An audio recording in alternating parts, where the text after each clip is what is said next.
श्री महादेशिकाय नमः। निनादवंशश्रुतपारिजातं श्री वेंकटवरदत्तातयार्य कृपैकपात्रं तत्त्वंसदं पंडितराजमार्यं धर्मस्वरूपाय करुणासागरं वन्दे श्री अप्रियात्तामृतात्यार्य गुरुमाश्रयामः। श्रीमान् वेंकटनाथार्य कवितार्किः केसरी वेदान्ताचार्यवर्यो मे सन्निधत्तां सदाकृते रामानुजदयापात्रं ज्ञानवैराग्यभूषणं श्रीमद्वेंकटनाथार्यं वन्दे वेदान्तदेशिकं लक्ष्मीनाथसमारम्भां नादयामनमध्यमाम् अस्मदाचार्यपर्यन्तां वन्दे गुरुपरम्पराम्। ज्ञानानन्दमयं देवं निर्मलस्फटिकाकृतिम् आधारं सर्वविद्यानां हयग्रीवमुपास्महे। दिशन्तु मे देव सतात्पदीयाः दयादरङ्गानुचरा कटाक्षाः श्रोत्रेषु पुंसामृतं शरन्तीं सरस्वतीं संस्कृतकामधेनुं यस्या भवद्भक्तजनार्तिहन्तो पितृत्वम् अन्येषु अविचार्यतूर्णं स्तम्भे अवतारदम् अनन्यलभ्यं लक्ष्मी नृसिंहं शरणं प्रपद्ये। श्रीविष्णुचित्तकुलनन्दन कल्पवल्लीं श्रीरङ्गराज हरिचन्दन योगदिश्यां साक्षाक्षमां करुणया कमलामिवान्यां गोतामनन्यचरणौ चरणं प्रपद्ये। அன்னவயல் புதுவை ஆண்டாளரங்கற்கு பண்ணு திருப்பாவை பல்பதிகம் இன்னிசையால் பாடிக் கொடுத்தால் நற்பாமாலை பூமாலை சூடிக் கொடுத்தாலை சொல்லு சூடிக் கொடுத்த சுடர்கொடியே தொல்பாவை பாடியருள வல்ல பல்வளையாய் நாடினி வேங்கடவர்க்கு என்ன விதி என்ற இம்மாற்றம் நாம் கடபா வண்ணமே நல்கு வேயர்புகழ் வெள்ளி புத்தூராடி பூரம் மேன்மேலும் மிக விளங்கு விஷ்ணு சித்தன் தூய திருமகளாய் வந்தரங்கனார்க்கு துழாய் மாலை முடி சூடிக் கொடுத்த மாதே நேயமுடன் திருப்பாவை பாட்டாரைந்தும் நீ உரைத்த தையொரு திங்கள் பாமாலை ஆய புகழ் 143 அன்புடனே அடியேனு கருள் செய் நீயே. நமஸ்தசே. இன்னைக்கு திருப்பாவையினுடைய 16வது பாசுரத்தை அனுபவிக்க போகின்றோம். நேற்றைய தினம் 15வது பாசுரம் எல்லே இளங்கிலியே பாசுரம் சேவிக்க முடியாமல் போய்விட்டது. அதை மனசிலேயே அனுசந்தானம் பண்ணிக்கொள்ளுங்கள். 15வது பாசுரத்தை திருப்பாவையின் திருப்பாவை என்று நம் பூர்வர்கள் அனுபவித்திருக்கார்கள். திருப்பாவை 30 பாசுரத்தில் என்ன சொன்னாலோ அதை அனைத்தையும் ஒரே பாசுரத்தில் எல்லே இளங்கிலியே பாசுரத்தில் ஆண்டாள் நாச்சியார் அனுகிரகித்திருக்கின்றாள் என்று பெரியவர்கள் திருப்பாவையின் திருப்பாவை என்று அனுபவித்திருக்கின்றார்கள். அந்த வியாக்கியானத்தை நேற்று நம்மால் அனுபவிக்க முடியவில்லை. இருந்தாலும் அந்த 15வது பாசுரத்திலே ரொம்ப ரத்ன சுருக்கமாக அதனுடைய வைரக்கல் போன்று ஒளிர்வதாக ஒரு வார்த்தை நானேதான் ஆயிடுக என்ற ஆண்டாளுடைய அந்த பதத்தை மனதிலே கொள்ள வேண்டும். எல்லோரும் பழிக்கு அஞ்சுவார்கள். எந்த ஒரு தப்பு பண்ணாலும் அந்த தப்பை ஏற்றுக்கிறதுக்கு மனசு துணியாது. நான் செய்யலைன்ட்டு நாம் பண்ண தப்பை அடுத்தவா பேரில் போடுவோமேன்றது தான் எல்லோருடைய மனித இயல்பாகவும் இருக்கும் என்பதனால் பரம பாகவதர்களாக இருப்பவாள்லாம் அது மாதிரி பண்ணக்கூடாது.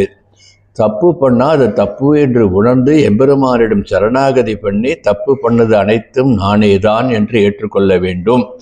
அந்த சரணாகதி பண்ணினால் எம்பெருமான் நம் தவறை மன்னித்து நமக்கு அனுகிரகம் பண்ணுவான் என்பது நேற்றைய பாசுரத்தினுடைய சாராம்சம். இதை பெரியவாள்லாம் நமக்கு விளக்கமாக சொல்கிறதுக்காக பரதனுடைய நிலைமையை எடுத்துக்காட்டி ராமாயணத்தில் கைகேயி வரத்தால் எம்பெருமான் கானகத்திற்கு போகும்போது பரதன் வெகுண்டு சொன்ன வார்த்தைகளாக வால்மீகி ராமாயணத்திலே 38 விதமான பாபங்களை சொல்லி இத்தனை பாபங்களுக்கு செய்தவனுக்கு என்ன தண்டனை கிடைக்குமோ அத்தனையும் நான் அடைவேனாக நான் என் மனதறிந்து தவறு பண்ணியிருந்தால் என்று பரதன் சங்கல்பம் பண்ணிக்கொண்டு அதுக்கப்புறம்தான் ராமரை தேடி சென்று அவரை சேவித்து அழைக்க அவர் வராததுனால பாதுகையாவது ஏலப்பண்டு வந்து பாதுகா ஆராதனம் பண்ணிட்டு காலத்தை பாதுகா சிம்மாசனத்தில் வைத்து அரசாண்டான் என்பது வரலாறு. இது எல்லாருக்கும் தெரியும். இது நானேதான் ஆயிடுக என்ற அந்த பதங்களில் ஆண்டாள் நாச்சியார் இந்த விருத்தாந்தம் பூராவையும் சொல்லியிருக்கார்.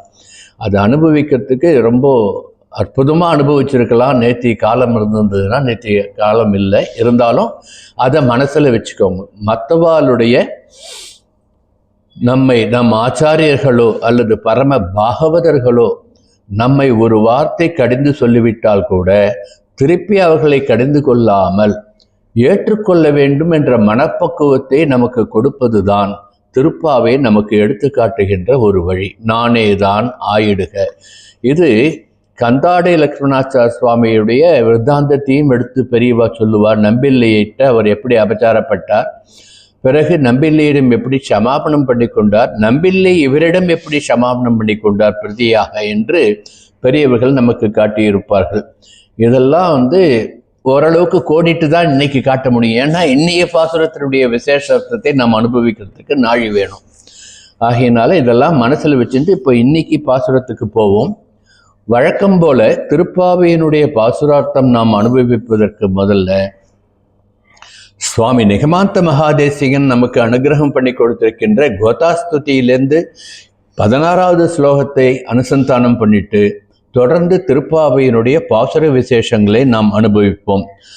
துவன்மௌலி தாமணி விபத்சிரசா கிரஹீதே ஸ்வச்சந்த கல்பித சபீதி ரசப்பிரமோதா மஞ்சுஸ்வனா மதுவிகோ விததத் ஸ்வயம் தே ஸ்வயம்பரம் கமைபிமங்கல தூர்ய கோஷம் என்பது கோதாஸ்துதியிலே 16வது ஸ்லோகம். இந்த ஸ்லோகத்திலே சுவாமி நிகமாந்த மகாதேசிகன் என்ன சாதிச்சிருக்காருன்னா, சூடி கொடுத்த நாச்சியார் அல்லவா ஆண்டாள், கோதாதேவியை நீ சூடி கொடுத்த அந்த திருமாலியை எம்பெருமான் தன் திருமுடி மீது சூடி கொண்டிருக்க, அந்த மலர் மாலைகளிலே இருந்த தேனை அருந்துவதற்காக வண்டுகள் ரீங்காரமிட்டு கொண்டு எம்பெருமானுடைய திருமுடியை பிரதட்சணம் பண்ணுவது போன்று சுற்றி சுற்றி வந்து கொண்டிருக்கின்றனவே, அந்த ரீங்கார வழி நீ மாயனுக்காக தான் கண்ட கனவினேன்ட்டு சொல்லியிருக்கா இல்லையா? அதில் ஆண்டாளே பாசுரம் சொல்லியிருக்கா இல்லையா நாச்சியார் திருமொழியில்? அது மாதிரி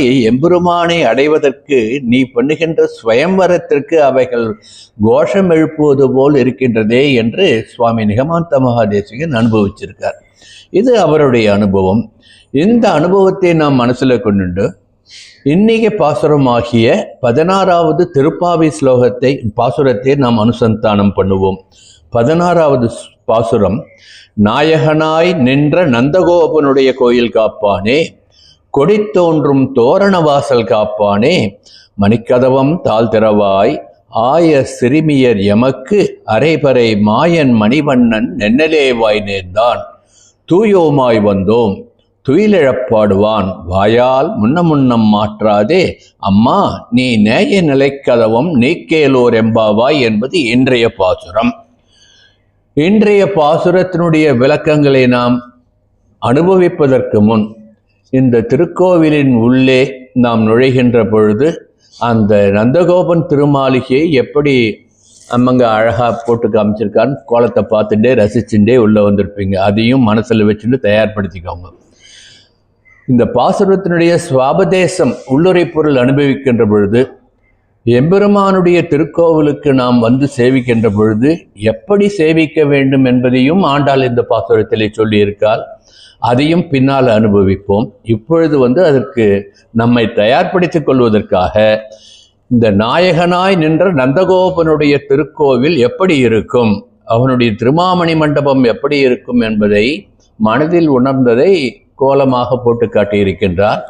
அந்த திருமாமணி மண்டபம் தான் இங்கு ஸ்ரீ லக்ஷ்மி ஹயக்ரீவன் எழுதியிருக்கின்ற என்ற தர்மாதி பீடம். இதையும் பின்னால சுவாபதேசத்தில் அனுபவிப்போம். நாயகனாய் இப்பொழுது வழக்கம் போல பாசுரத்தினுடைய வெளிப்படையான அர்த்தம். நாயகனாய் நின்ற நந்தகோபனுடைய பாசுரத்தை தொடங்குகிறார். நாயகனாய் நின்ற, நமக்கு தலைவனாக அரணாக அரசனாக இருக்கின்ற நந்தகோபன் என்ற நம் தலைவனுடைய கோயில் காப்பானே, கொடித்தோன்றும் தோரண வாயில் காப்பானே, மலர் மாலைகளால் அழகாக அலங்காரம் பண்ணப்பட்ட அந்த அழகிய தோரண வாயிலை கொண்ட அந்த நந்தகோபனுடைய திருமாளிகை என்ற திருக்கோயிலுக்கு காவல் காத்து நிற்பவனே, மணிக்கதவம் தாழ்த்திறவாய் இந்த முத்துமணிகள் பொதிக்கப்பட்ட ரத்தனங்கள் பதிக்கப்பட்ட இந்த கதவத்தை திறப்பாயாக. ஆயர் சிறுமியர் எமக்கு, ஆயர் சிறுமியர்களாகிய எங்களுக்கு அரைபறை மாயன் மணிவண்ணன் நென்னலே வாய் நேர்ந்தான், எங்களுக்கு பறைதறிவேன் என்று எம்பெருமான் முன்னதாகவே எங்களுக்கு ஒரு உத்தரவாதம் கொடுத்து இருக்கின்றான். ஆகவே நீலத் திருமேனி கொண்ட அந்த மணிவண்ணனான எம்பெருமான் நோன்பிற்கான பறையை, எங்களுடைய வாழ்விற்கான பறையை, பரிசை, பாரோர் புகழும் பெரும் பரிசை எங்களுக்கு அளிப்பதாக வாக்கு கொடுத்திருக்கின்றான். ஆகவே நாங்கள் தூயோமாய் வந்தோம், துயிலிழப்பாடுவான். ஆகவே நாங்கள் திரிக்கரண சுத்தியோடு, அதாவது மனம், மொழி, மெய் என்ற 3 கரணங்களின் சுத்தத்தோடு இங்கு வந்திருக்கின்றோம் என்றால் மனதிலே உணர்ந்து எம் பாவாய், பாவைகளாக தோழிகளே, செதறர்களே வாருங்கள் என்று அழைப்பதாகவும், வாயிற்காப்பானை பாவாய் என்று அன்போடு அழைப்பதாகவும் நாம் இதை அனுசந்தானம் பண்ணிக்கொள்ளலாம். இது ஒரு விதமான வெளிப்படையான அர்த்தத்தை மனதிலே கொள்ளுகின்ற வழி. இப்பொழுது பாசுரத்திலே இருக்கின்ற உள்ளுரை பொருள்களை நாம் ஓரளவுக்கு அனுபவிப்போம். முன்னமே சொன்னது போல நேற்றைய பாசுரம் 15வது பாசுரத்திலே ஆண்டாள் நாச்சியார் நமக்கு என்ன உபதேசம் பண்ணா? கண்டவர் பேச்சுக்கு காது கொடுக்காமல் கண்ணன் பேச்சுக்கு மட்டும் காது கொடுக்க வேண்டும் என்று நேற்று ஆணித்தரமாக நமக்கு எடுத்து சொன்னால் பாசுரத்தில். நேற்று அதை அனுபவிச்சிருந்தா இன்னும் விஸ்தாரமாக இதெல்லாம் விளக்கம் சொல்லியிருக்கலாம். அதனுடைய சாரத்தை மட்டும் இப்பொழுது சொல்கிறேன்.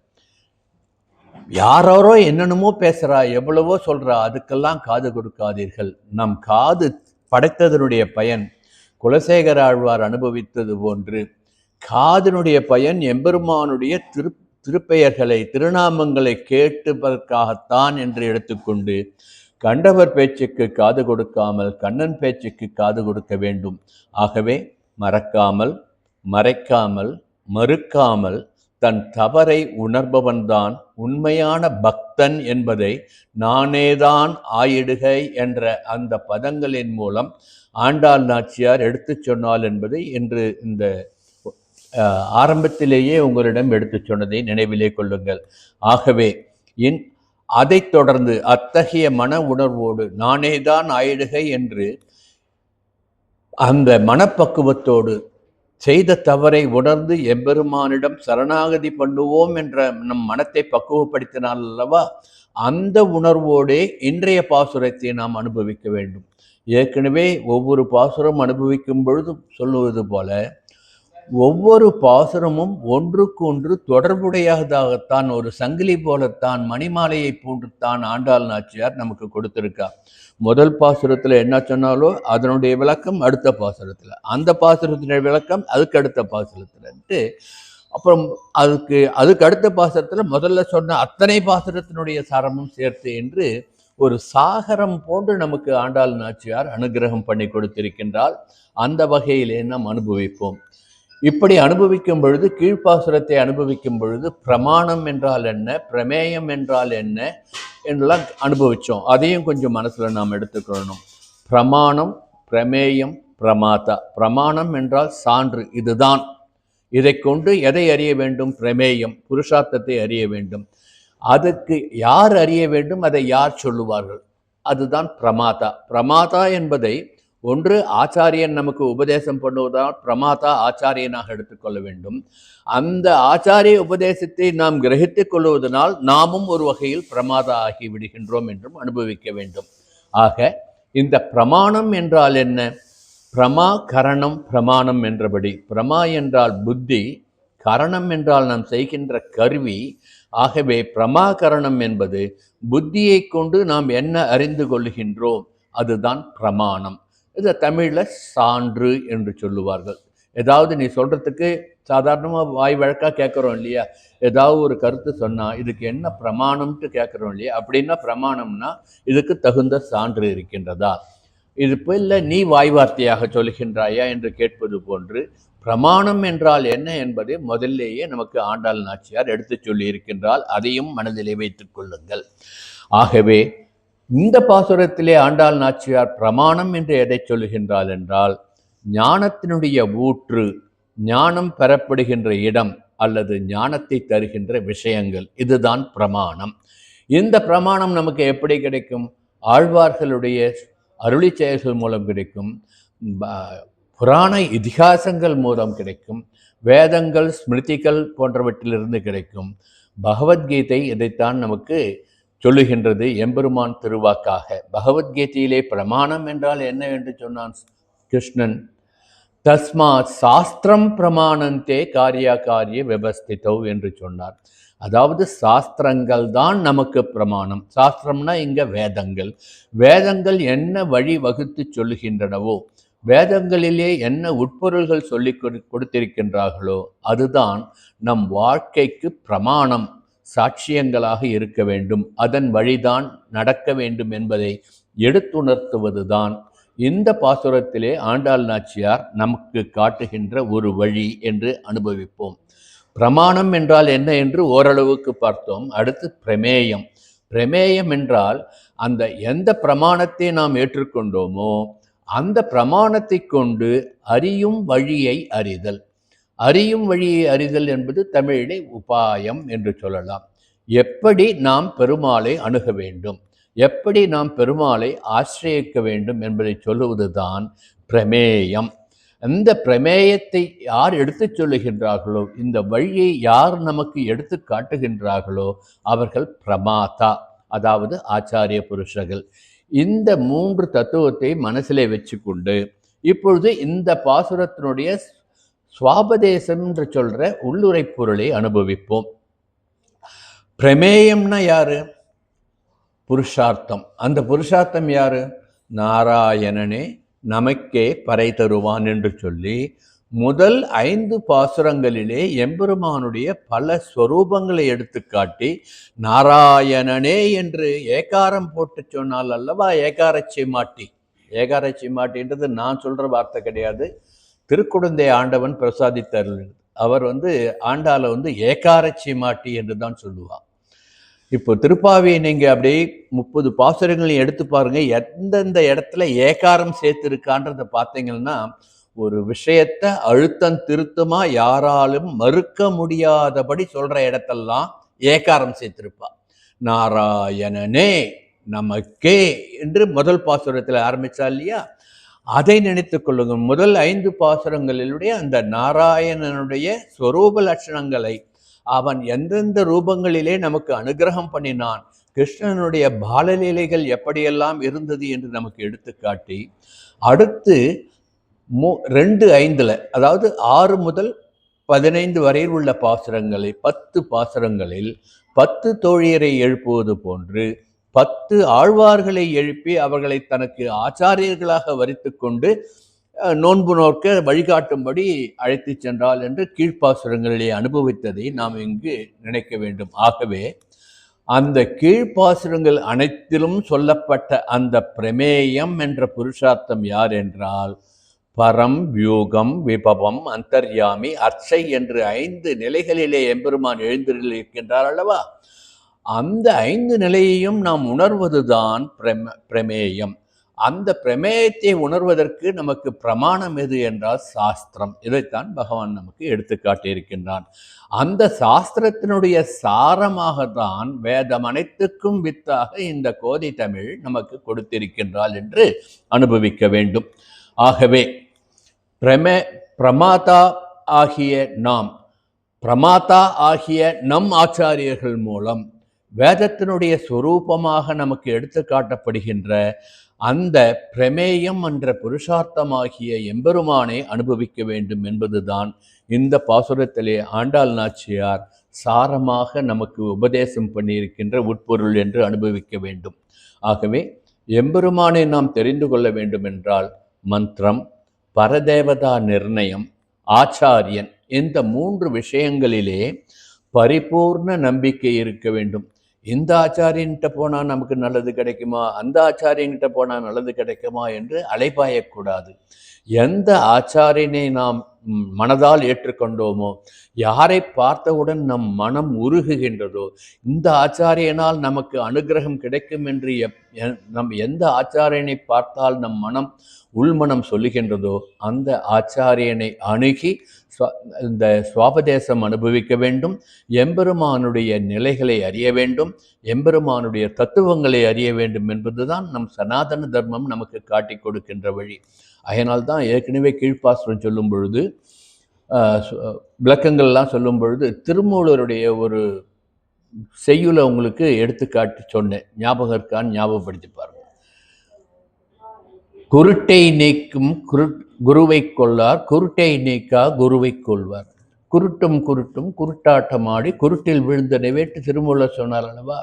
நம் குருடு என்ற அந்த அஞ்ஞானத்தை நீக்குகின்ற தகுந்த ஆச்சாரியனை நாம் பெறாவிட்டால், அந்த ஆச்சாரியனே ஒரு குருடனாக அஞ்ஞானம் உள்ளவனாக இருந்தால் எப்படி நமக்கு ஞானத்தை கொடுக்க முடியும்? ஆகவே 2 குருடன் சேர்ந்தா என்ன பண்ணுவா? குருட்டில் தான் உழுவா, மீண்டும் அஞ்ஞானத்தில் தான் உழுவான்னு திருமூலர் சொன்னார் அல்லவா. அதுபோன்று ஆச்சாரியனை நாம் தெரிந்து கொள்ளக்கூடாது. ஏன்னா இப்போ இந்த கலியுகத்திலே நான் தான் ஆச்சாரியன், நான் தான் எம்பெருமான்ட்டு பல பேர் கிளம்பிட்டா இல்லையா? அப்படி இருக்கிறவாள்லாம் நம்பாதீங்க. தகுந்த சதாச்சாரியன் யார் என்பதை மனசிலே கொண்டு அந்த ஆச்சாரியன் மூலம் சத்விஷயங்களை கிரகிக்க வேண்டும் என்பதுதான் பாசுரத்தினுடைய சாராம்சம். இது இப்போ கோதை தமிழுக்கு வருவோம். கோதை தமிழ் என்ன சொல்றது? ஐந்தும் ஐந்தும் அறியாத மானிடரை வையம் சுமப்பதுவும் வம்பு என்று பெரியவா சொல்லியிருக்கா இல்லையா? அப்போ ஐந்தும் ஐந்தும் என்று 6 அஞ்சா பிரிச்சா இல்லையா? முதல் 5ல் எம்பெருமானுடைய பரத்துவத்தை சொன்னால், அடுத்த 2 அஞ்சில், அதாவது 6வது பாசுரம் முதல் 15வது பாசுரம் வரை 10 பாசுரங்களிலே ஆழ்வார்களை எழுப்பி அவர்களை ஆச்சாரியர்களாக கொண்டு எப்படி நம் மனம் தெளிவடைய வேண்டும் என்பதை எடுத்து சொன்னால், இந்த 4வது 5 பாசுரங்களிலே என்ன சொல்ல போறான்னா, எம்பெருமானை அடைவதற்காக துவாரபாலகர்கள் இருந்து எம்பெருமான் வரை 5 பேரை எழுப்பி நாம் எம்பெருமானை சேவிக்க வேண்டும் என்று நமக்கு உணர்த்தப் போகின்றார். அப்படி எம்பெருமானை துயிலெழுப்பு, கீழே ஆழ்வாரை துயிலெழுப்பினது, ஆழ்வாருக்கு திருப்பள்ளி எழுச்சி பாடின பாசுரங்களை அனுபவித்தோம். இப்போ அடுத்த 5 பாசுரங்கள் எம்பெருமானுக்கு மங்களாசாசனம் பண்ணி எம்பெருமானை திருப்பள்ளி எழுச்சி பண்ணுகின்ற பாசுரங்களாக நமக்கு அருளப் போகின்றால், அப்படி எம்பெருமானுக்கு திருப்பள்ளி எழுச்சி பண்ணுகின்ற அந்த 5 பாசுரங்களிலே இன்றைய பாசுரம் 16வது பாசுரம் முதல் பாசுரம். இந்த வகையிலே நாம் அனுபவிக்க வேண்டும். இந்த பாசுரத்தை அனுபவிப்பதற்கு பரமபதத்தில் இருக்கின்ற எம்பெருமான் எந்த ஸ்வரூபத்தில் இருப்பான் என்பதை மனதிலே கொண்டோம் என்றால், அந்த பரமபதத்தில் இருக்கின்ற எம்பெருமானை நாம் சேவிப்பதற்கு எப்படி போக வேண்டும் என்ற நெறிமுறையை இந்த 5 பாசுரங்களிலே காட்டப் போகின்றாள். இந்த பாசுரம் முதல் நாயகனாய் நின்ற நந்தகோபனுடைய கோயில் காப்பானே என்று சொல்லி, அந்த நந்தகோபன் திருமாளிகை என்பது பரமபதத்திலே இருக்கின்ற திருமாமணி மண்டபம் என்று நமக்கு எடுத்து காட்டுகின்றாள். ஐயோ, நாம எங்க பரமபதத்துக்கு போனோம், இப்போ நம்ம பார்க்கணுமேன்னா இதோ பார்த்துட்டே இருக்கும் பாருங்க. இதோ இருக்கு இல்லையா தர்மாதி பீடம். இந்த தர்மாதி பீடத்துல லக்ஷ்மி ஹயக்ரீவர் இருக்கார் இல்லையா? இந்த ஸ்வரூபம்தான் பரமபதத்தில் எம்பெருமானை நாம் இந்த உடல் நீத்த பிறகு ஆச்சாரிய அனுகிரகத்தால் எம்பெருமானிடம் லயமாகின்ற பொழுது எப்படி அனுபவிப்போம் என்பதை தத்ரூபமாக நம் கண்முன்னே காட்டுவதுதான் தர்மாதி பீடம். இது பாஞ்சராத்திர சம்ஹிதையில சொன்னபடி இந்த திருக்கோவில்ல பெரியவாள்லாம் அது மாதிரி ஏற்பாடு பண்ணி நமக்கு பரம காருண்யமாக நமக்கு அருளி பண்ணியிருக்கா. அதையும் அனுபவித்துக் கொள்ள வேண்டும். ஆகவே துவாரபாலகர்கள் முதற்கொண்டு பரமாத்மாவாகிய அந்த கிருஷ்ணன் பரமபதத்திலே எப்படி இருப்பான் என்பதை மனதிலே கொண்டு 16 முதல் 20வது பாசுரம் வரை மங்களாசாசனம் பண்ணும் விதமாக எம்பெருமானுக்கு திருப்பள்ளி எழுச்சி பாடும் விதமாக ஆண்டாள் நாச்சியார் நமக்கு பாசுரம் கொடுத்திருக்கின்றாள் என்பதை மனதிலே வைத்துக்கொண்டு தத்துவ ரீதியாக இந்த பாசுரத்தில் என்ன சொல்லுகின்றாள் என்பதை அனுபவிப்போம். தத்துவம் சொன்ன உடனே சுவாபதேசம் தான் சொல்லணும். சுவாபதேசம் என்றால் உள்ளுரை பொருள். உள்ளுரை பொருள் என்றால் வெளிப்படையாக தெரியாமல் எது உள்ளே மறைந்து இருக்கின்றதோ அதை நம் ஞானத்தினால் கடைந்து, புத்தி என்ற மத்தை கொண்டு நம் மனதை கடைந்தோம் என்றால் சுவாபதேசம் வெளிப்பட்டுவிடும்.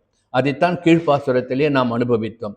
மத்தினால் ஓசைப்படுத்த தைரரவம் கேட்டலையோ என்பது பக்தி என்ற மத்தை கொண்டு கிருஷ்ணானுபவம் என்ற தயிரை கடைய வேண்டும் என்று அனுபவித்தோம் அல்லவா? அதையும் மனசிலே நினைத்துக் கொள்ளுங்கள். இப்பொழுது இந்த பாசுரத்திலே என்ன சொல்லுகின்றால், திருமாமணி மண்டபத்தை நமக்கு கண்முன்னே கொண்டு வந்து நிறுத்துவதற்காக நந்தகோபனுடைய திருமாளிகையையே திருமாமணி மண்டபம் என்று உருவகப்படுத்தி காட்டுகின்றாள். அப்படிப்பட்ட நந்தகோபன் திருமாளிகையிலே உள்ளே இருப்பது யார்? எம்பெருமான் கண்ணன். எம்பெருமான் கண்ணன் யார்? சாட்சாத் நாராயணன். ஆகவே இந்த பாசுரத்திலே தத்துவ ரீதியாக நாம் அனுபவித்தோம் என்றால் அஷ்டாட்சர மந்திரம், துவய மந்திரம், சரமஸ்லோகம் என்ற 3 மகா மந்திரங்களுடைய அர்த்தத்தை இந்த பாசுரத்திலே ஆண்டாள் நமக்கு உணர்த்துகின்றாள் என்று அனுபவிக்க வேண்டும். இது ஒரு விதமான அனுபவம். எப்படி என்றால், வாயிற்காப்போனை முதலில் வணங்க வேண்டும் அல்லது வாயிற்காப்போனை நம் வசப்படுத்த வேண்டும் என்று நந்தகோபனுடைய திருமாளிகையிலே வாயிற்காப்பானாக இருக்கின்ற துவாரபாலகர்களை சொல்லுகின்றாள் என்று வெளிப்படையான அர்த்தம் பார்த்தோம். ஆனால் உண்மையான அர்த்தம் என்ன என்றால், இந்த துவாரபாலகர்கள் எல்லாம் நம்முடைய 10 இந்திரியங்கள் என்று எடுத்துக்கொண்டோம் என்றால், இந்த 10 இந்திரியங்களை நாம் நம் வசப்படுத்தி கொண்டோம் என்றால், 10 இந்திரியங்களை கட்டுப்படுத்தி கொண்டோம் என்றால், நம் ஹிருதயமாகிய அந்த திருக்கோயிலிலே உரைகின்ற அந்த எம்பெருமானை நாம் நேரடியாக உணர முடியும் என்பதை எடுத்து காட்டுவதுதான் இந்த பாசுரத்தினுடைய அர்த்தமாக நாம் எடுத்துக்கொள்ள வேண்டும். கீழ்ப்பாசுரம் அனுபவிக்கும் பொழுது சில வேத வாக்கியங்களை திருப்பி சொல்ல வேண்டியது தான் இருக்கு. ஏன்னா ஆண்டாள் நாச்சியார் சொன்னதெல்லாம் வேதத்தினுடைய வித்து அவளுடைய பாசுரங்கள். ஆகவே வேதத்தில் என்ன சொன்னதோ அதை ஒவ்வொரு பாசுரத்திலும் ஒவ்வொரு விதமாக சொல்லி இருக்கின்றாள் என்றபடி அமிர்த பிந்து உபனிஷத் என்ற உபனிஷத்தினுடைய வாக்கியத்தை கீழ்ப்பாசுரத்தை அனுபவிக்கும் பொழுது, கீழ்ப்பாசுரம்னா இதுக்கு முன்ன இருந்த பாசுரங்களை அனுபவிக்கும் பொழுது நாம் பார்த்தோம். மனையேவ மனுஷ்யானாம் காரணம் பந்த மோக்ஷயாக பந்தாய விஷயாசக்தம் முக்தை நிர்விஷயம் ஸ்மிருதம் என்று அமிர்த பிந்து உபனிஷத்தில் உபதேசித்தபடி உலக விஷயங்களில் செல்லுகின்ற மனமே நம் எதிரி, அதே மனமே நமக்கு நண்பன். உலக விஷயங்களில் செல்கின்ற பொழுது மனம் நமக்கு விரோதி, அதே உலக விஷயங்களை பற்றறுத்து எம்பெருமானிடம் சரணாகதி பண்ண வேண்டும் என்ற ஞானத்தை கொடுக்கின்ற பொழுது அந்த மனமே நமக்கு சகா என்றால் தோழன். இதைத்தான் வேதம் சொன்னது, அதைத்தான் ஆண்டாளும் சொல்லுகின்றாள் என்று அனுபவிக்க வேண்டும். இதை இன்னொரு ஈசாவாசிய உபனிஷத் என்ற ஒரு உபனிஷத், அந்த உபனிஷத்திலே ஒரு வாக்கியம் நம் மனதை எப்படியெல்லாம் பக்குவப்படுத்த வேண்டும் என்று சொல்லுகின்றது. ஹிரண்மயேன பாத்ரேன சத்யசாபிதம் முகம் தத்வபூஷண்ட பாவ்ருணு சத்ய தர்மாய திருஷ்டையே என்று சொல்லுகின்றது. ஏதாவது ஒரு பொன்னாலான ஒரு குடம் இருக்குன்னு வச்சுக்கோங்க, தங்கத்தாலான ஸ்வர்ணமயமான ஒரு குடம். அந்த குடத்தை ஒரு துணியை போட்டு மூடி வச்சா நமக்கு உள்ள தங்கத்தாலான குடம் இருக்குன்றது தெரியுமோ? தெரியாது. நம்மளுடைய ஹிருதயமாகிய தங்கத்தாலான அந்த குடத்தை நமது மகங்காரங்களும் அகங்காரங்களும் மூடிக்கொண்டிருக்கின்றது. அந்த மூடியை திறந்தால்தான் உள்ளே இருக்கின்ற அந்த ஸ்வர்ண பாத்திரம் தெரியும் என்று இந்த ஈசாவாசிய உபநிஷத்திலே சொல்லுகின்றது. ஆக ஒரு ஸ்வர்ண பாத்திரத்தை ஒரு துணியால் மறைப்பது போன்று நம் கண்களை மறைப்பது எது? நமது அஞ்ஞானம். நமது காதுகளை கேட்க விடாமல், வாயினை சொல்ல விடாமல் தடுப்பது எது? நமது மமகார அகங்காரங்கள். ஆகவே இவற்றை நீக்கிவிட்டால், கண்ணில் இருக்கின்ற திரையை நீக்கிவிட்டால் நன்றாக பார்க்க முடியும். வாயில் இருக்கின்ற மூடியை அவிழ்த்து விட்டால், அதாவது வாயை கட்டி வச்சிருக்கிறத அவிழ்த்து விட்டுட்டோம்னா நன்றாக பேச முடியும். நன்றாக பேசுவது என்றால் எதை பேசுவது? எம்பெருமானுடைய திருநாமங்களை பேசுவது, எம்பெருமானுடைய பிரபாவங்களை பேசுவது என்று அனுபவித்தோம் என்றால், ஸ்வர்ண கலசமாகிய நம் ஹிருதயத்தில் இருக்கின்ற அந்த புண்டரீகாட்சன் ஸ்ரீமன் நாராயணன் நம் உள்ளத்திலே அந்தர்யாமியாக உரைகின்ற அந்த எம்பெருமான் நம் கண்ணுக்கு தெரிவான் என்பதுதான் வேதம் எடுத்து சொல்லுகின்ற உண்மை. அந்த உண்மையைத்தான் ஆண்டாள் இந்த 30 பாசுரங்களிலே 30 விதம், கடைசி 2 பாசுரங்கள் பலஸ்ருதின்னு விட்டுடுங்க, 28 பாசுரங்களில் வெவ்வேறு விதமாக நாம் அனுபவிக்கும்படி எடுத்து காட்டுகின்றாள். அந்த வகையிலே இந்த பாசுரத்தில் இந்த ஈசாவாசிய உபனிஷத் மற்றும் ஸ்வர்ணபிந்து உபனிஷத் ஆகியவற்றில் சொல்லி இருக்கின்ற அந்த தத்துவங்களை எடுத்து சொல்லுகின்றாள் என்று நாம் அனுபவிக்க வேண்டும். இப்படி கண்ணை மறைத்து வாயை மூடியிருந்து பார்க்கவும் பேசவும் முடியாத நிலையை மறைக்கின்ற நம் அஞ்ஞானத்தை விலக்கி அகங்காரங்களை விலக்கி எம்பெருமானை அனுபவிக்க வேண்டும். அது என்ன அகங்காரங்கள் என்றால் ரஜோகுணமும் தமோகுணமும் தான். காலங்காத்தால எழுந்து ஸ்நானம் பண்ணிட்டு எம்பெருமான் கோவிலுக்கு வந்து எம்பெருமானை சேவித்து எம்பெருமானுடைய பாசுரங்களை பாடி எம்பெருமானுடைய அனுபவங்களை இது போன்ற ஒரு சத்சங்கத்திலே அனுபவிக்க வேண்டும் என்று நம்மை வரவிடாமல் தடுக்கின்றது. ஏன்னா இப்போ கொஞ்சம் பேர் தானே வந்திருக்கோம், இன்னும் நிறைய பேர் இருக்கால லோகத்தில். ஏன் வரல? அவளுக்கெல்லாம் தாமச குணத்தினால நல்லா உறங்கிட்டு இருக்கா. தாமச குணம் ஏற்பட்டதுன்னா சோம்பேறித்தனம், தூக்கம், இதனால தூங்கிட்டு இருக்கா. அகங்கார குணம், ராஜச குணம், என்ன இவெல்லாம் கோவிலுக்கு போய் நம்ம என்ன சாதிக்க போகிறோம், அது ஒரு கல் என்று நினைத்து கொண்டு நாத்திகவாதம் பேசிக்கொண்டிருப்பார்கள், தூங்கி கொண்டிருப்பா. இந்த ராஜச குணத்தையும் தாமச குணத்தையும் நாம் விலக்கி வைத்து விட்டோம் என்றால் சத்வகுணம் தானாக நம் மனதிலே வந்துவிடும். ஆகவே சத்வகுணம் நம் மனசிலே வந்துவிட்டது என்றால் சத்தியம் வதா தர்மஞ்சரா என்று வேதம் சொன்னபடி சத்தியமாக சத்தியத்தையே பேசுவோம், சத்தியமாக நாம் எப்பொழுதுமே எம்பெருமானை நினைப்போம் என்பதைத்தான் வேதம் எடுத்து காட்டுகின்றது. ஆகவே சத்வகுணம் பெருக வேண்டும் என்றால் இந்த ராஜச தமோ குணங்கள் நம் மனத்திலிருந்து அகல வேண்டும். இவற்றினுடைய சொரூபம் என்ன? அஞ்ஞானம். அந்த அஞ்ஞானம் விலக வேண்டும் என்றால் கதிரவன் குணதிசை சிகரம் வந்தடைந்தான் என்பது போன்று சூரியன் உதயமாகின்ற பொழுது எப்படி இருள் அகன்று போகின்றதோ அதுபோன்று நம் மனதிலே இருக்கின்ற அஞ்ஞானமாகிய இருள் அகல வேண்டும் என்றால் சத்வகுணம் என்ற அந்த சூரியன் மலர்ந்தால் நம் ஹிருதயத்திலே இருக்கின்ற தாமரை மலரும். தாமரையிலே விட்டிருக்கின்ற எம்பெருமான் நம் கண்ணுக்கு தெரிவான் என்பதுதான் சுவாபதேசமாக அனுபவிக்க வேண்டும். இது ஒரு விதமான அனுபவம். இது இத்தகைய அனுபவத்தை நமக்கு யார் கொடுப்பா? நாமே புஸ்தகத்தை பார்த்து வாசித்தோம்னா கிடைக்காது. அனுபவத்தை ஓரளவுக்கு தெரிந்து கொள்ளலாமே தவிர ஞானம் கிடைக்காது.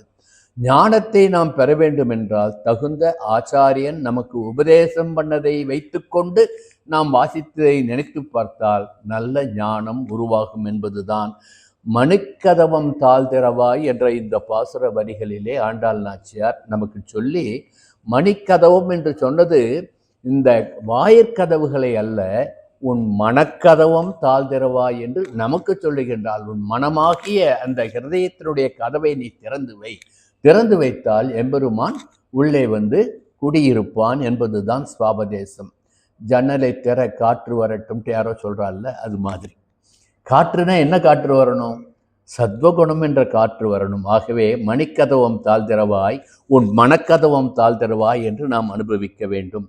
நாயகனாய் நின்ற நந்தகோபனுடைய கோயில் காப்பான். இப்போ நாயகன்னா யாரு? பொதுவான தமிழில் அர்த்தம் பார்த்தோம்னா தலைவன். நாயகன் என்றால் இறைவன், நாயகன் என்றால் அரசன், நாயகன் என்றால் கணவன். இப்படி பலவிதமான அர்த்தங்கள் எடுத்துக்கலாம். ஒவ்வொரு வார்த்தையிலையும் ஒரு பொருள் இருக்கு. கணவன்னா என்ன? கண், அவன் கணவன், கண் போன்றவன். அது நாம் எல்லாருமே ஜீவாத்மாக்கள் அனைவருமே எம்பெருமானுடைய பத்னிகள் தான் என்ற நினைப்பிலே நாம் இருந்தோம் என்றால் நம்ம எல்லாருக்கும் ஆண் பெண் பேதம் இல்லாமல், நம்ம தயவு செய்து அதை கொஞ்சம் நன்னா புரிஞ்சுக்கணும். ஜீவாத்மாக்கள் எல்லோருமே பெண் ஸ்வரூபம் தான். உடலால் மாறுபட்டு இருப்போம். ஆனால் ஜீவாத்மா என்று தத்துவ நோக்கில் பார்த்தோம் என்றால் நாம் அனைவருமே பெண் நாயகிகள்.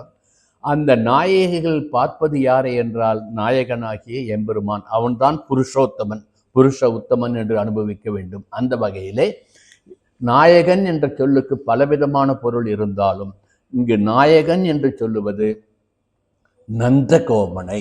நந்தகோபன் உடனே கண்ணனுடைய தகப்பனார் நந்தகோபன் எடுத்துக்கூடாது.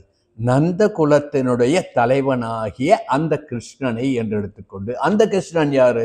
எம்பெருமான் ஸ்ரீமன் நாராயணன். அங்கே பரியங்கர ஆசனத்திலே விட்டு இங்கு பூலோகத்திலே கிருஷ்ணனாக பிறந்திருக்கிறான் என்ற கீழ்ப்பாசுரத்திலே அனுபவித்தோம் அல்லவா? அதுபோன்று எம்பெருமானுடைய சொரூபமாக எம்பெருமானே கண்ணனாக அவதரித்திருக்கின்றான் என்பதனால் கண்ணனை மனதிலே கொள்ள வேண்டும் என்பதற்காகத்தான் கண்ணன் பேச்சு கேட்காமல் வேறு யார் பேச்சு கேட்க வேண்டும் என்று இன்றைக்கு ஆரம்பித்தோம். எம்பெருமானை பற்றித்தான் கேட்க வேண்டும், மற்றவற்றை கேட்க வேண்டாம் என்பதுதான் தாத்பரியம். ஆக இந்த நந்தகோபன் என்பது கண்ணன் குறிக்கின்றது. ஆகவே இங்கு நாயகன் என்று சொல்லியிருப்பது ஸ்ரீ கிருஷ்ணனையும் அவன் இருக்கின்ற திருமாமணி மண்டபத்தையும், அந்த திருமாமணி மண்டபத்தை நந்தகோபன் திருமாளிகையாக இங்கு நாயகனாய் நின்ற நந்தகோபனுடைய கோயில் காப்பானே என்று சொல்கின்றார். நந்தகோபனுடைய கோயில் என்று ஆண்டாள் இங்கு சொல்லியிருப்பது அந்த திருமாமணி மண்டபம், பரமபதத்திலே இருக்கின்ற அந்த திருமாமணி மண்டபம். பரமபதத்திலே இருக்கின்ற அந்த திருமாமணி மண்டபம் தான் இங்கே சுவாமி லக்ஷ்மி நரசிம்மர் ஏழை பண்ணியிருக்கோம் இல்லையா, இந்த தர்மாதி பீடம் இப்படி தான் இருக்கும் பரமபதத்தில். இப்பயே நம்ம பார்த்து வச்சுப்போம், எப்போ பார்க்குறோமோ தெரியாது இல்லையா. அதனால நிதர்சனமாக இப்பொழுதே பார்த்து அனுபவிப்பதற்காகத்தான் தர்மாதி பீடம் இங்கு இருக்கின்றது. ஆக நாயகனாய் நின்ற நந்தகோபனுடைய கோயில் காப்பானே என்று சொல்லுவது, நாயகனாகி அந்த கிருஷ்ணன் உரைகின்ற திருமாமணி மண்டபத்தை காக்கின்ற துவாரபாலகர்களை சேவித்து அணுக வேண்டும் என்பது ஒரு வெளிப்படையான அர்த்தம். ஆனால் அந்த நாயகன் ஆகிய அந்த கிருஷ்ணன் உரைகின்ற இடம் எது? நம் ஹிருதயம், நம்முடைய உள்ளத்திலே தானே கிருஷ்ணன் இருக்கான். ஆகையினாலே இந்த சரீரம்தான் திருக்கோயில். இந்த சரீரத்தினுடைய திருக்கோயிலுக்கு யார் காவலர்களாக இருக்கின்றார்கள்? இந்திரியங்கள், 10 இந்திரியங்களும் காவல்காரா இருக்கா. அந்த 10 இந்திரியங்களை நாம் கட்டுப்படுத்தி விட்டோம் என்றால் உள்ளே இருக்கின்ற நாயகனை நாம் பார்க்க வேண்டும். ஆகையினால இந்த இந்திரியங்களை கட்டுப்படுத்துவதற்காக, துவாரபாலகர்களை சேவிப்பதற்காக, துவாரபாலகர்களிடம் சென்று வேண்டுவதாக பாசுரத்தை அமைத்து, நீ உன் உள்ளத்திலே இருக்கின்ற எம்பெருமானை காண வேண்டும் என்றால், சாட்சாத்காரம் கிடைக்க வேண்டும் என்றால், நீ உன்னுடைய இந்திரியங்களை உன் கட்டுக்குள்ளே வைத்துக்கொள்ள வேண்டும் என்று ஆண்டாள் ஒரு மறைமுகமாக நமக்கு எடுத்து காட்டுகின்றாள் என்று அர்த்தம். என்ன கதை விடுறீங்க, நம்ம உடம்பு தான் கோவிலான்னு கேட்டால், ஆமாம் கோவில் தான். நான் சொல்லலை, வேதம் சொல்கிறது. சாந்தோக்கிய உபனிஷத்திலே ஒரு வாக்கியம் நம் சரீரத்தையே எம்பெருமானுடைய திருமாளிகையாக எடுத்து காட்டுகின்றது. பிரம்மபுரே தகரம் விண்டரீகம் வேஸ்மை என்பது சாந்தோக்கிய உபனிஷத் வாக்கியம். இந்த சரீரம்தான் எம்பெருமான் உரைகின்ற வாசஸ்தலம் என்று சாந்தோக்கிய உபனிஷத் சொல்லுகின்றதல்லவா. ஆகவே இந்த திருமாளிகைக்கு காவல்காரர்களாக இருக்கின்ற அந்த இந்திரியங்களை கட்டுக்குள்ளேவை என்று ஆண்டாள் நாச்சியார் சொல்லுகின்றாள். ஆகவேதான் இந்த இந்திரியங்கள் எவ்வாறு கட்டுக்குள்ளே வைக்க முடியும்? பஞ்ச பிராணம் என்று சொல்லுகின்ற பிராணம், அபானம், வியானம், உதானம், சமானம் என்ற 5 வாயுக்கள். இந்த 5 வாயுக்களை நாம் கட்டுக்குள் வைக்க வேண்டும் என்று எதை சொல்கிறோம்? நாம் காத்தால் எழுந்து யோகம் பண்ணுறோன்னு சொல்கிறோம் இல்லையா, யோகாபியாசம் பண்ணுறோன்றீங்களா. எதுக்காக யோகாபியாசம் பண்ணுறா? நம் உடலிலே இருக்கின்ற இந்த 5 விதமான வாயுக்களை கட்டுக்குள் வைப்பதற்காகத்தான் யோகாபியாசம் பண்ணுகின்றோம். அது எப்படி யோகாபியாசம் பண்ணி கட்டுக்குள் வைக்கின்றது? யோகத்தில் விஸ்தாரணம் பண்ணி சொல்லி கொடுப்பா.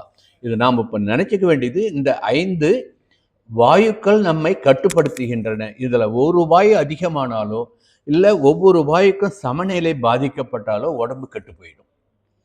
அதுதான் தத்துவம்.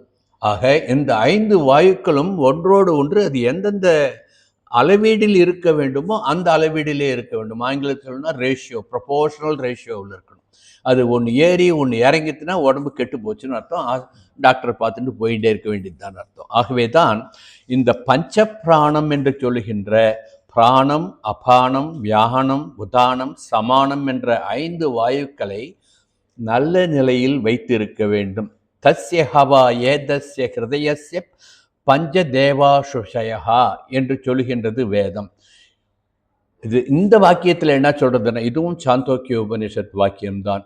நமது ஹிருதயத்திற்கு 5 வாசல்கள் இருக்கின்றன என்று சாந்தோக்கிய உபனிஷத் போதிக்கின்றது. அந்த 5 வாசல்களில் சயோஸ்ய பிராங் சுஷிஹி சப்ராணாதச்சுஹு என்ற வாக்கியம் முதல் வாக்கியம். அதாவது கிழக்கு வாசலில் பிராணன், கண், ஆதித்யன் என்ற 3 தேவதைகள் இருக்கின்றார்கள். அவர்கள் சமமாக வணங்கு என்று சொல்லுகின்றது. அடுத்து அதோயோஸ்ய தக்ஷிணஹா சூஷிஹி ஸ்வாநாதஸ்ரோதம் சந்திரமாஹ என்று சொல்லுகின்றது. அதாவது தெற்கு வாசலிலே வியானன், செவி, சந்திரன் என்ற 3 தேவதைகள் இருக்கின்றார்கள். நம் ஹிருதயத்தினுடைய தெற்கு வாசல். அதோயோஸ்ய பிரத்யன்சூஷிஹி சோ அபானஹ வாக்சோ அக்னிஹி என்று மேற்கு வாசலிலே அபானன், வாக்கு, அக்னி என்ற 3 தேவதைகள் இருக்கின்றார்கள். அதோயோ ஓஸ்ய உதாங்சோஷிஹி சசாமான தன்மனசஸ்ச பர்ஜன்யஹா என்று வடக்கு வாசலிலே சமானன், மனம், பர்ஜன்யன் என்ற 3 தேவதைகள் இருக்கின்றார்கள். அதோயோ ஓஸ்ய ஊர்த்வசூஷிஹி சச உதான ஆகாசஹா என்று மேல் வாசலிலே தலைக்கு மேலே உதானன், வாயு, ஆகாசம் என்ற தேவதைகள் இருக்கின்றார்கள். தேவா ஏதே பஞ்ச பிரம்ம புருஷா ஸ்வர்கஸ்ய லோகஸ்ய துவாரபா என்று ஸ்லோகத்தை வாக்கியத்தை முடிக்கின்றது உபனிஷத். அதாவது சொர்க்கம் சொர்க்கம் என்று சொல்லுகின்றோமே, இந்த 5 வாயுக்களையும் கட்டுக்குள்ளே வைத்து நம் இந்திரியங்களை கட்டுப்படுத்தினால் இந்த சரீரத்தில் உள்ளே உரைகின்ற அந்த எம்பெருமான் நம் வாழ்க்கையையே சொர்க்கமாக காட்டி விடுவான் என்பதுதான் வேதம் நமக்கு எடுத்து காட்டுகின்றது. நம் வைஷ்ணவ சம்பிரதாயத்திலே சொர்க்கம் என்றால் பரமபதம். அந்த பரமபதத்தை இந்த சரீரத்தில் நாம் இந்த பூவுலகத்தில் இருக்கும் பொழுதே அனுபவிக்க வேண்டும் என்றால் இது போன்ற பஞ்ச வாயுக்களை நம் சமப்படுத்தி அவர்களை சமமான நிலையிலே வைத்து எம்பெருமானை அனுபவிக்க வேண்டும் என்று சொல்லுகின்றார். இதை மனசில் வச்சுட்டு இப்போ நம்ம நித்திய கர்மாவா பண்ணுறத நினச்சோம். பரிசேஷனம் பண்ணுறோம் இல்லையா? நம்ம சம்பிரதாயத்தில் பரிசேஷனம் பண்ணுறோம். எதுக்காக பரிசேஷனம் பண்ணுறோம்? ஓம் பிராணாய ஸ்வாஹா, அபானாய ஸ்வாஹா, உதானாய ஸ்வாஹா, சமானாய ஸ்வாஹா, பிரம்மணே ஆத்மா நாம் முடிக்கிறோம் இல்லையா? அப்போ இந்த பஞ்ச வாயுகளுக்கும் உண்டான அந்த அதிதேவதைகளுக்கு நாம் எதை சாப்பிடுகின்றோமோ அதை அர்ப்பணித்து விட்டு அனைத்தும் சர்வம் கிருஷ்ணார்ப்பணம் என்று பிரம்மணிம ஆத்மா என்று கடைசியில் முடிக்கிறோம் இல்லையா? அது நாம் நித்தியமாக பண்ணுற ஒரு விஷயம். பண்ணுறோமா இல்லையான்றது வேற விஷயம். வேதம் நமக்கு சொல்லி கொடுத்துருக்கு, நம்ம பெரியவா நமக்கு சொல்லி கொடுத்துருக்கா இப்படிலாம் இருக்கணும்ட்டு. அதை நினைத்து கொள்ளுங்கள். ஆக அது எல்லாத்தையும் விட்டுருங்க. எல்லாரும் பரிசேஷனம் பண்ணுறாளா? பரிசேஷனம் என்றால் சாப்பிடுவதற்கு முன் சொல்ல வேண்டிய மந்திரங்கள். இந்த 5 வாயுக்களுக்கும் நாம் எடுத்துகின்ற பிரசாதத்தை அர்ப்பணம் பண்ணிவிட்டு ஆகுதியாக கொடுத்து விட்டு நாம் இருக்கின்ற பிரசாதத்தை கிருஷ்ணார்ப்பணம் என்று கிருஷ்ணனுக்கு ஆகுதியாக கொடுத்து விட்டு நாம் உட்கொள்ள வேண்டும் என்று வேதம் நமக்கு காட்டி கொடுக்கின்ற வழி. அதை எத்தனை பேர் செய்கிறோம் செய்யலன்றது வேற விஷயம். நாம் இங்கே கிரகிச்சிக்க வேண்டியது என்னன்னா, இந்த பஞ்ச வாயுக்களும் சமானமான நிலையில் இருக்க வேண்டும் என்பதனால்தான் நந்தகோபனுடைய கோவில் காப்பானே என்று பாசுரத்திலே சொல்லுகின்றார். அப்பா இவ்வளோ சொன்னதும் அந்த ஒரு வரியில கோவில் காப்பானே என்று துவாரபாலர்களுக்கு என்ன சொல்லியிருக்கான்றதுக்காக தான். துவாரபாலகர்கள் யார்? வெளிப்படையாக பார்த்தா துவாரபாலகர் 2 பேர் கோவில் வாசல நின்றுட்டு இருக்கா.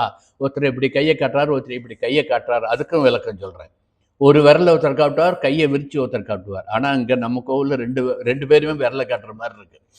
ஆனா ஒருத்தர் கையை காட்டணும், ஒரு கையை விரிச்சு காட்டணும். அதுதான் துவாரபாலக ஸ்வரூபம். அதுக்கு பின்னால் விளக்கம் சொல்றேன்.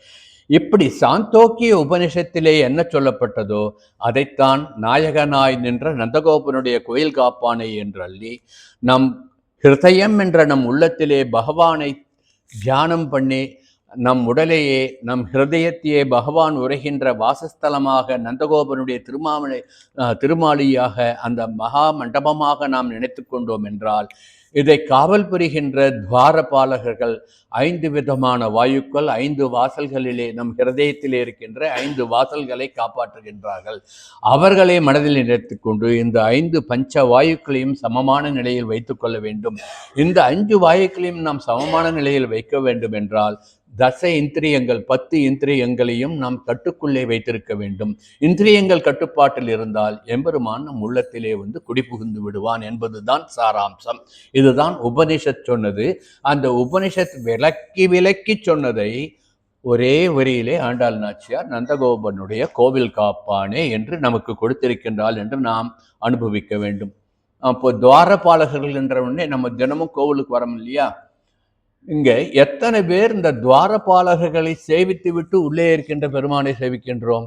துவாரபாலகர்கள் எப்படி இருக்கான்னு பார்த்துருக்கோமா? எத்தனை பேர் பார்த்துருக்கேன்? எல்லாரும் பார்த்துருக்கேலா? பார்த்தீங்கன்னா நீங்க பார்க்காதவா இன்னைக்கு போய் பாருங்க. ஒரு விரலை எப்படி காட்டுவார். ஒரு விரலை காட்டுறதுன்னா என்ன அர்த்தம்? பரம்பொருள் ஒருவன் தான், அந்த பரம்பொருள் தான் உள்ளே இருக்கார்.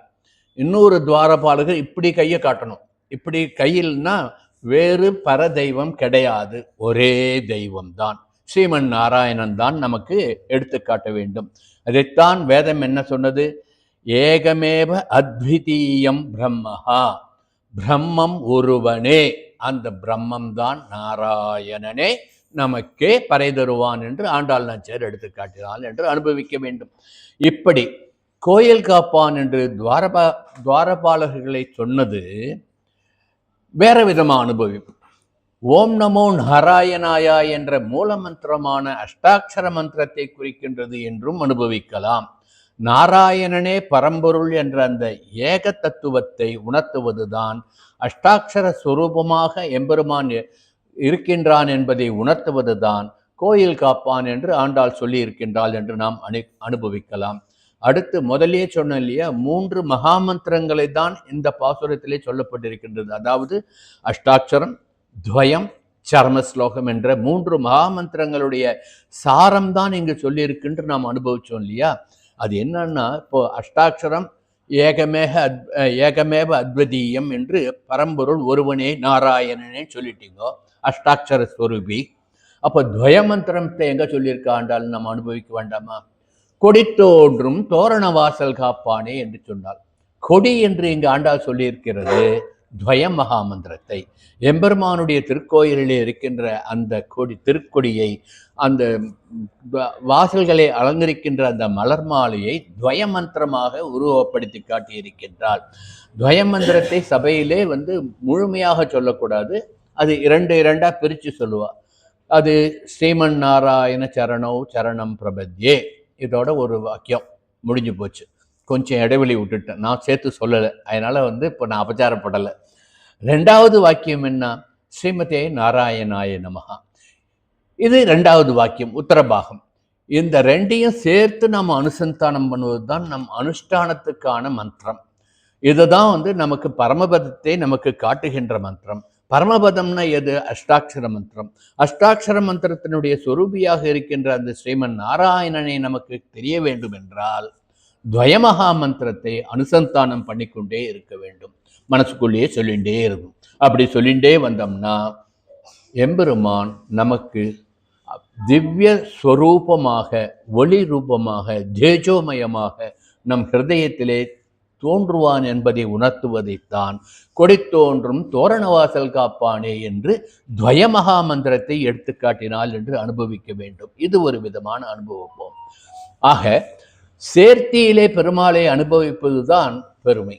சேர்த்தி என்றால் என்ன? பெருமாளையும் தாயாரையும் ஒன்றாக வைத்து, பங்குனி உத்திர திருநாளிலே எம்பெருமானார் ராமானுஜர் என்ன பண்ணார்? சேர்த்தியிலே பெருமாளையும் தாயாரையும் சேவித்து நமக்கு உபதேசம் பண்ணியிருக்கா இல்லையா, அதை நினைச்சுக்கோங்க. அது மாதிரி இங்கு ஆண்டாள் நாச்சியார் கொடி தோன்றும் தோரண வாசல் காப்பானே என்று துவயமந்திர மகாமந்திரத்தையும் சேர்த்து நாயகனாய் நின்ற நந்தகோபனுடைய கோயில் காப்பானே என்று சொல்லி அந்த கோயிலிலே உரைகின்ற அஷ்டாட்சர ஸ்வரூபியாகிய அந்த நாராயணனை காட்டி சேர்த்தியிலே நம்மை எம்பெருமானை அனுபவிக்க காட்டி கொடுக்கின்றாள் என்று நாம் அர்த்தம் கொள்ள வேண்டும். இப்போ நம்ம சம்பிரதாய விஷயத்துக்கு வருவோம். நம்ம ஒரு கோவிலுக்கு போனால் முதல்ல என்ன பண்ணணும்? முதல்ல கோபுரத்தை பார்த்து ஒரு கையெடுத்து நமஸ்காரம் பண்ணணும். உள்ள பிரவேசம் பண்ணிட்டோம். உள்ள பிரவேசம் பண்ண உடனே என்ன நிற்கிறது? முதல்ல நமக்கு பலிபீடமும் துவஜஸ்தம்பமும் தெரியும். அந்த துவஜஸ்தம்பத்தை சேவிச்சு ஒரு நமஸ்காரம் பண்ணணும். ஏன் துவஜஸ்தம்பம் எதிர சேவிக்கிறோம்? எல்லாரும் சேவிக்கிறோம், நானும் உழுந்து சேவிக்கிறேன்னு சேவிக்கக்கூடாது. துவஜஸ்தம்பம்னா என்ன? கருடக்கொடி பறக்கின்ற இடம். கருடக்கொடின்னா என்ன? கருடன் யாரு? வேதஸ்வரூபன். வேதத்தை சுவாமி நிகமாந்த மகாதேசிகனுக்கே ஔஷதகிரியாகிய திருவேந்திரபுரத்து மலையிலே கருட மந்திரம் உபதேசம் பண்ணி வேதத்தை உணர்த்தினவன் அல்லவா கருடன். வேதஸ்வரூபியாகிய அந்த கருடன் அந்த துவஜஸ்தம்பத்திலே இருந்து அனைத்து தேவர்களையும் எம்பெருமானுடைய சன்னதிக்கு அழைப்பதாக அர்த்தம். அதனால்தான் பிரம்மோற்சவத்துல கொடியேற்றம் பார்க்குறோம் இல்லையா, கருட கொடியேற்றுறோம் இல்லையா. பிரம்மோற்சவ உற்சவத்துல முதல்ல என்ன பண்றா? கருட கொடி ஏற்றுறாள்ல. அப்போ அதனுடைய அர்த்தம் அன்னைக்கு நான் சொன்னேன், இந்த பிரம்மோற்சவ உற்சவத்தும் போது ஒரு விளக்கம் சொல்லும்போது, கருட கொடி ஏற்றுறது இருக்குன்னா சகல தேவதைகளையும் எம்பெருமானுடைய சன்னிதானத்திற்கு அழைத்து வருவதற்காக கருடன் உயர உயர பறந்து அவர்களை அழைத்து இங்கு வருகின்றான். பிரம்மோற்சவம் முடிஞ்ச உடனே என்ன பண்ணுறோம்? துவஜ அவரோகணம் என்று கொடியை இறக்குகின்றோம் அல்லவா? அது எல்லாரும் வந்தாச்சு, சேவிச்சாச்சு, அவாவா இடத்துக்கு போங்கன்னு திருப்பி அவால அனுப்பி வைக்கிறது. இந்த 10 நாள் உற்சவம் நாம் கொண்டாடுறது, எல்லா தேவதைகளையும் இங்கு ஆவாகனம் பண்ணி அந்த தேவதைகளுக்கு நாம் சமர்ப்பணம் பண்ணி அவர்களை துணை கொண்டு எம்பெருமானை அனுபவிப்பது என்பது நமக்கு பாரம்பரியத்திலே நமக்கு பண்ணி கொடுத்துருக்க நம்ம சனாதன தர்மம். இப்படிப்பட்ட ஒரு வாழ்க்கை நெறியை நமக்கு உணர்த்துவது தான் நம் தர்மம். அந்த வகையில் பார்த்தோன்னா முதல்ல கோவிலுக்குள்ள வரும்பொழுதே கோபுர தரிசனம் கோடி புண்ணியம் என்று கோபுரத்தை பார்த்து ஒரு கை கூப்பணும். அடுத்து துவஜஸ்தம்பம், கருடன் மேலே இருக்கார், கருடஸ்வரூபி வேதஸ்வரூபி அவர் அங்கே இருக்காருன்றதுனால அந்த துவஜஸ்தம்பத்தில் நமஸ்காரம் பண்ணிட்டு அடுத்தது என்ன பண்ணணும்? துவாரபாலகர்களை சேவித்து அவர்களுடைய அனுமதி வாங்கி கொண்டு தாயாரை சேவிக்க வேண்டும். தாயாரை சேவிச்சு விட்டு தாயாரை புருஷகாரியாக வைத்துக்கொண்டு எம்பெருமானை சரணாகதி பண்ண வேண்டும். இதுதான் நம்ம கோவிலில் எப்படி போய் சேவிக்கணுன்ற முறை. அதை சொல்லுவது தான் இந்த பாசுரம் என்று அனுபவிக்க வேண்டும்.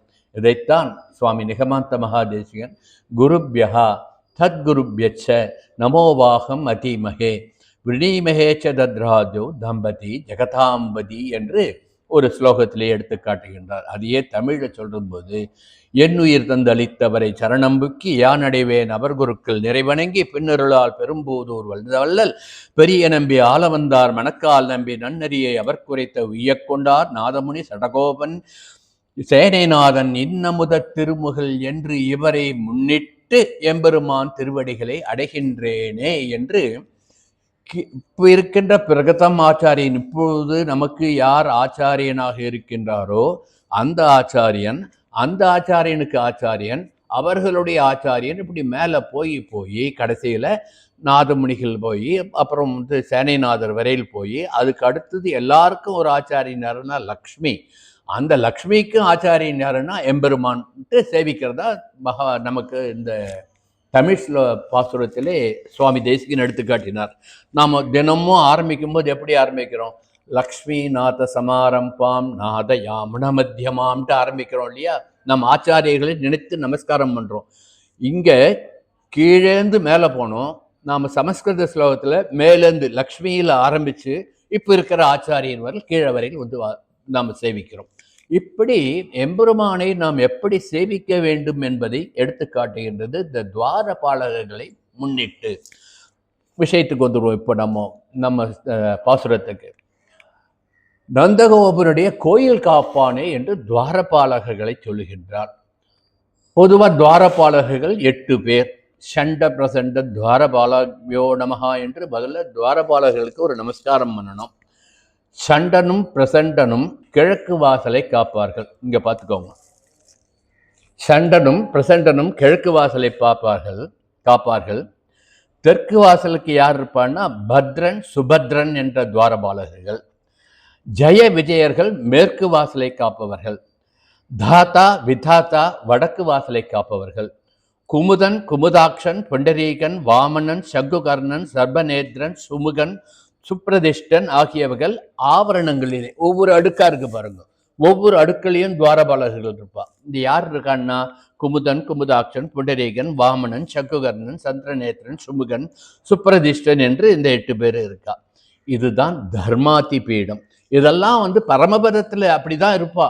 அது நாம் என்னைக்கு போய் பார்க்கும் பொழுது நமக்கு நினைவு அங்கதானே இருப்போம். நாம் இப்போ அனுபவிக்க முடியாதல்லவா?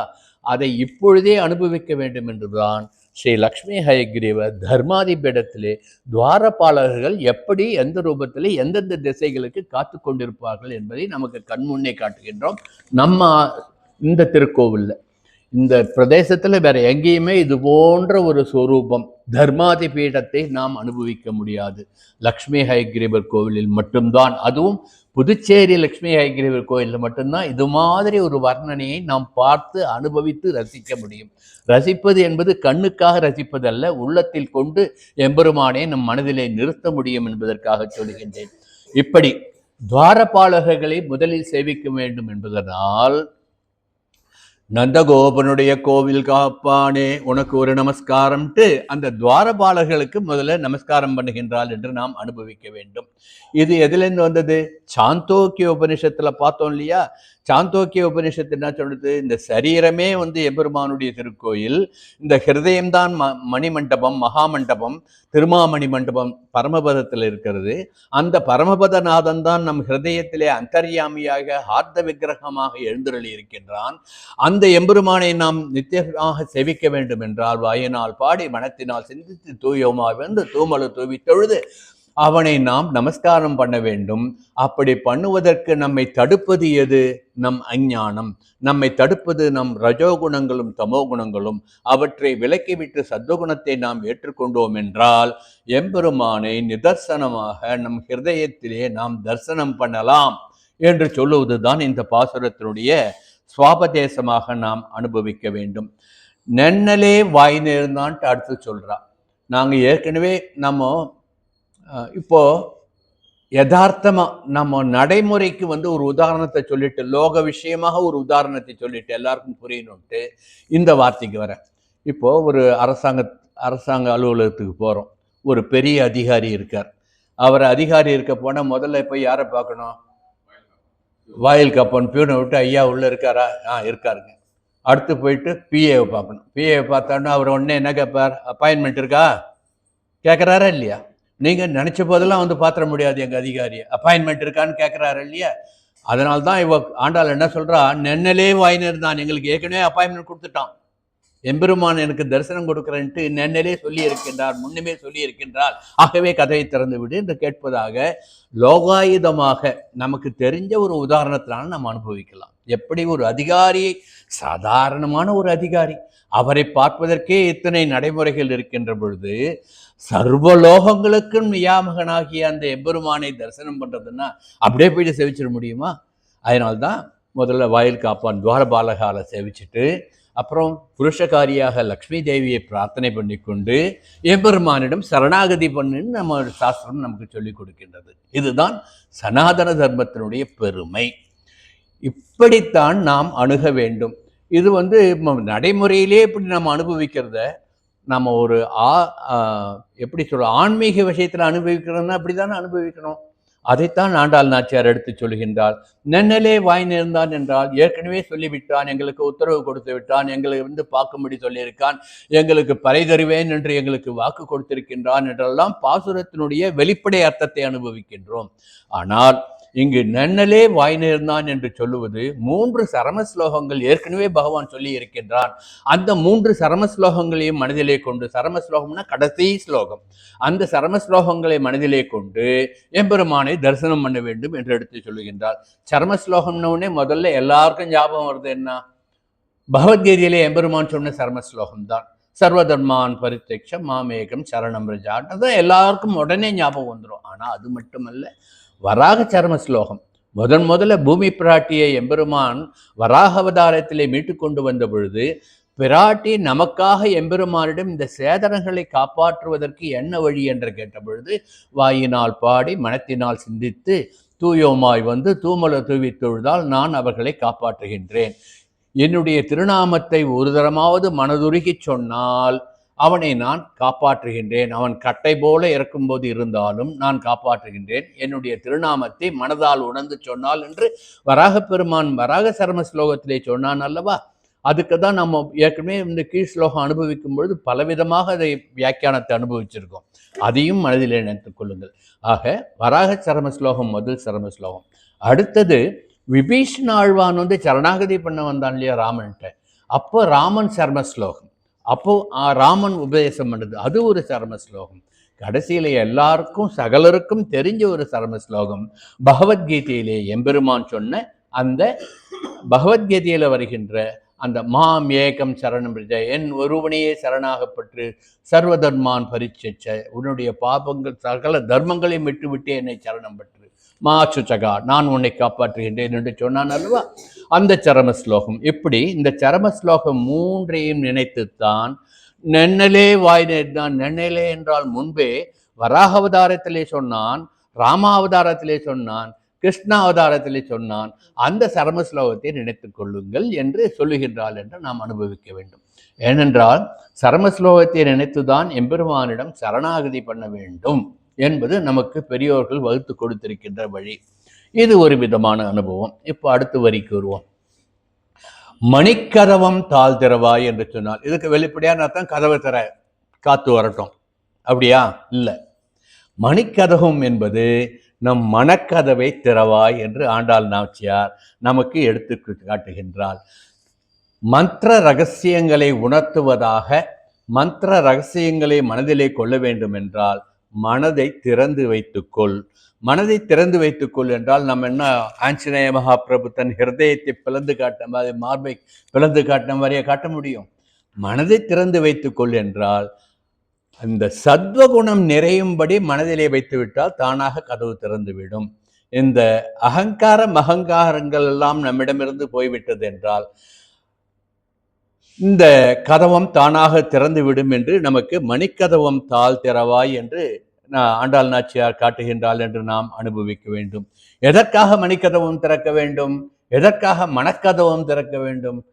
மாயன் மணிவண்ணனை பார்க்க வேண்டும். அடுத்த வரியில் என்ன சொல்றா? மாயன் மணிவண்ணன் சொல்றா. அந்த மாயன் மணிவண்ணன் யாரு? ஸ்ரீகிருஷ்ணன். கிருஷ்ணனை நாம் உள்ளே மனசுல பார்க்கணும்னா மனக்கதவை திறந்து வை. மனக்கதவை திறக்க வேண்டும் என்றால் அஞ்ஞானத்தை விலக்கு. அஞ்ஞானத்தை விளக்க வேண்டும் என்றால் ரஜோகுணத்தையும் தமோகுணத்தையும் விலக்கி வை. ரஜோகுணமும் தமோகுணமும் விலகினால் அங்க என்ன வரும்? சத்வகுணம் தானாக வரும். இதுதான் வேக்குவம் தத்துவம். ஒரு காற்றை உள்ள ஒரு பக்கம் இழுத்தோம்னா வெளியிலேருந்து காற்று தன்னார உள்ள வரும்னு சொல்கிறோம் இல்லையா விஞ்ஞானத்தில்? அதுபோன்று மனதில் இருக்கின்ற இந்த ரஜோகுணத்தையும் தமோ குணத்தையும் விளக்கணும்னால் சத்துவகுணம் தானாக வந்துவிடும் என்பதுதான் தாத்பரியம். இதைத்தான் கீழ்ப்பாசுரத்திலே நான் 4வது மாயன் மணிவண்ணன் என்னதே வாய்தான்றதுக்கு இன்னைக்கு அனுபவிக்க போகிறோம். கீழ்ப்பாசுரத்தில் அந்த 4வது பாசுரத்தை அனுபவிக்கும் போது அனுபவிச்சேன் இல்லையா, கிருஷ்ணனுடைய பெருமையை அனுபவிப்பது. குலசேகர ஆழ்வாருடைய முகுந்த மாலையிலிருந்து ஒரு ஸ்லோகம், மறுபடியும் அதை ஞாபகப்படுத்துகிறேன். பக்தாபாய புஜங்க காருடமணி த்ரைலோக்கிய ரக்ஷாமணி கோபீலோச்சன சாதகாம்புதமணி சௌந்தர்ய முக்தாமணி யக்காந்தாமணி ருக்மணி கனகுசத்வந்த வைக பூஷாமணி ஸ்ரேயோ தேவசிகாமணிர்திசதுனோ கோபாலச்சூட்டாமணி என்று மணி ரத்னம் என்று அனுபவிக்க வேண்டும் என்றால் கோபிலோச்சன சாதாம்பதமணி. இந்த சாதக பறவைகள்லாம் எப்படி மழை நீரை மட்டுமே அருந்துவதற்காக காத்து கொண்டிருக்கின்றதோ அதுபோன்று இந்த கோபியர்கள் கோபால ரத்னமாகிய இந்த கோவிந்தனுடைய பெயரை நாம் உள்வாங்க வேண்டும் என்று காத்து கொண்டிருந்தார்களே, அதுபோன்று யக்காந்தாமணி ருக்மணி கனகுசத்வந்த வைக பூஷாமணி என்று ருக்மணி தேவியின் திருமார்பை அலங்கரிக்கின்ற அந்த கிருஷ்ணன் என்ற அந்த கண்மணியை நாம் மனதிலே நினைத்து கொள்ள வேண்டும். தேவசிகாமணிஹி திசதுனோ கோபால சூடாமணி. இப்படி இந்த வெளி ரத்னங்கள் எல்லாம் ரத்தனங்கள் அல்ல, கோபால சூடாமணி என்ற கோபாலன் நம் மனதிலே உள்ளே வர வேண்டும் என்றால், அந்த ரத்னத்தை நம் உள்ளே ஹாரமாக போட்டுக்கொள்ள வேண்டும் என்றால் இது போன்ற ஹாரம் எல்லாம் உதவாது. எம்பெருமானுடைய திருநாமங்களாகிய ஹாரங்களை போட்டுக்கொண்டு அவனை மனதிலே ஸ்மரிக்க வேண்டும் என்று ஆழ்வார் அனுபவித்ததைத்தான் இங்கு மணிவண்ணன் என்ற வார்த்தையிலே ஆண்டாள் நாச்சியார் அற்புதமாக நமக்கு எடுத்து காட்டுகின்றாள் என்று அனுபவிக்க வேண்டும். இப்படி இது ஒரு அனுபவம். நம்ம சுவாமி தேசிகனுக்கு இந்த அவர்கிட்ட போயிட்டு ஏற்கனவே கீழ்ப்பாசுரத்திலையும் அனுபவித்தோம். வைராகிய பஞ்சகம்னு கொடுத்துருக்கார் சுவாமி. விஜயநகர பேரரசன் என்னுடைய பேரரசுக்கு என்னுடைய ஆஸ்தான வித்வானாக இரு, உனக்கு சகல சௌரியங்களும் பண்ணித்தரேன், பொண்ணும் பொருளும் கொடுக்குறேன்ன பொழுது நீ என்ன எனக்கு பொண்ணும் பொருளும் கொடுப்பது? எனக்கு ஒரே ஒரு தனம், எனக்கு எங்கள் பெரியவா கொடுத்துட்டு போன தனம் எதுனா கரிகிரி மேல் அமுதரிக்கின்ற கருத வரம் தரும் எம்பெருமான் வரதராஜன் தானே எனக்கு தனம். அந்த தனம் இருக்கின்ற போது செல்லுகின்ற இந்த செல்வம் எனக்கு எதற்கென்று விளக்கினார் அல்லவா? அந்த வைராக்கியம். அந்த வைராகியத்தை பெறட்டோம் என்றால் மணிவண்ணன் உள்ளே வந்து விடுவான்.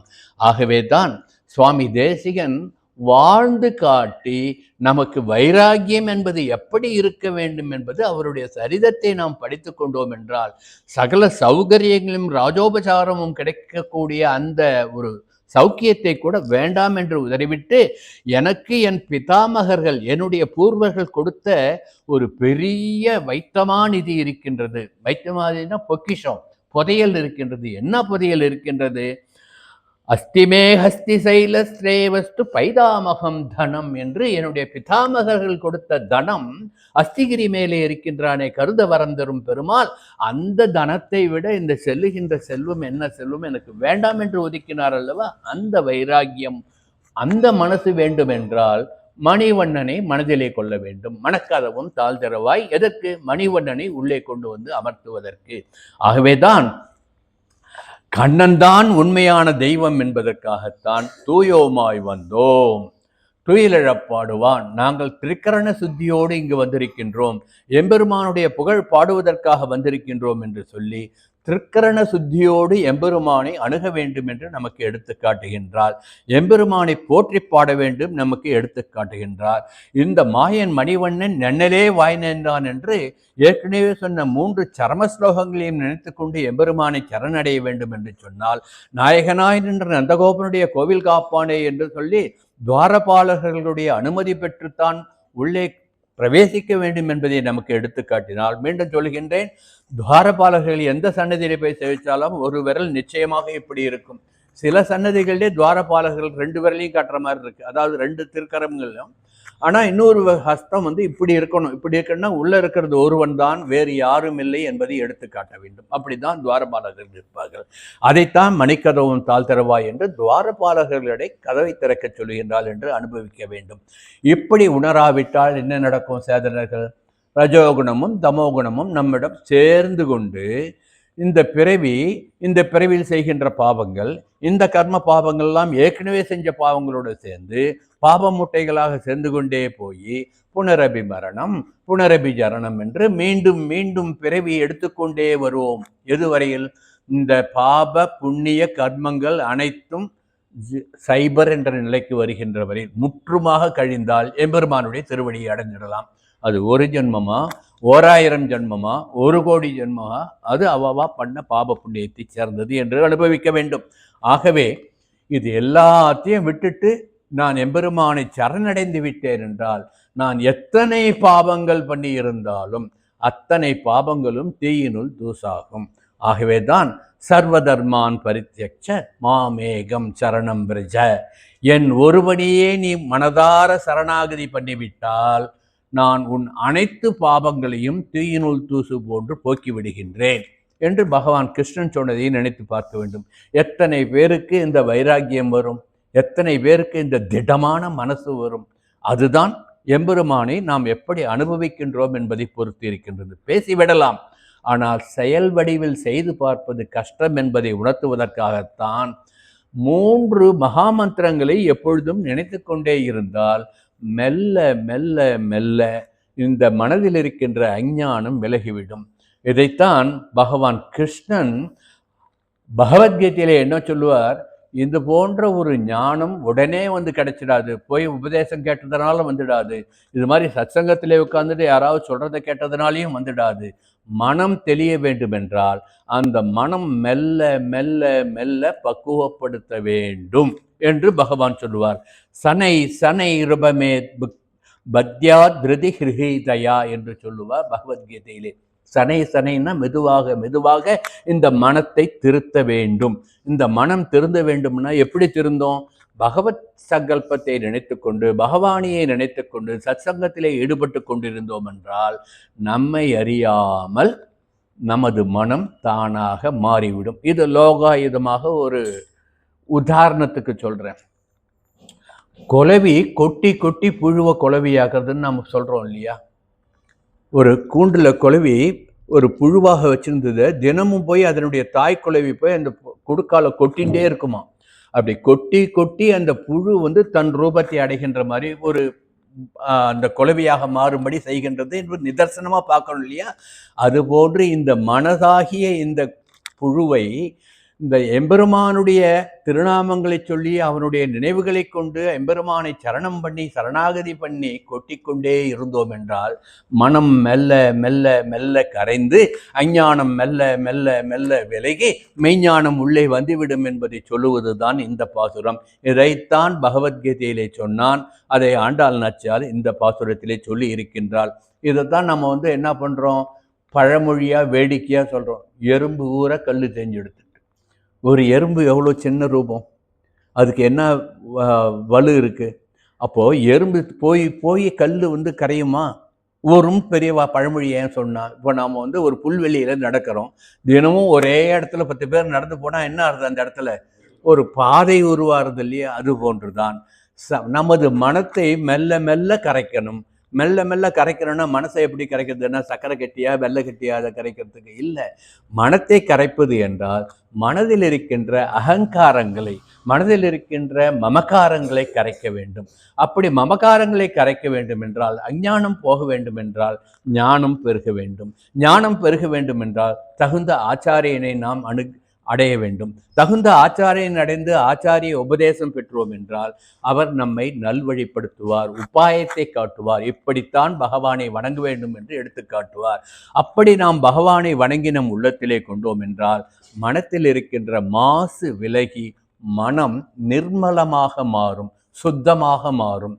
சுத்தமாக மனம் மாறிவிட்டால் எம்பெருமானை தவிர வேறு யார் அந்த மனசிலே இருப்பார்கள்? எம்பெருமான் குடியிருந்து விடுவான் என்பதுதான் தாத்பரியம். இதைத்தான் கிருஷ்ணன் சொன்னான்.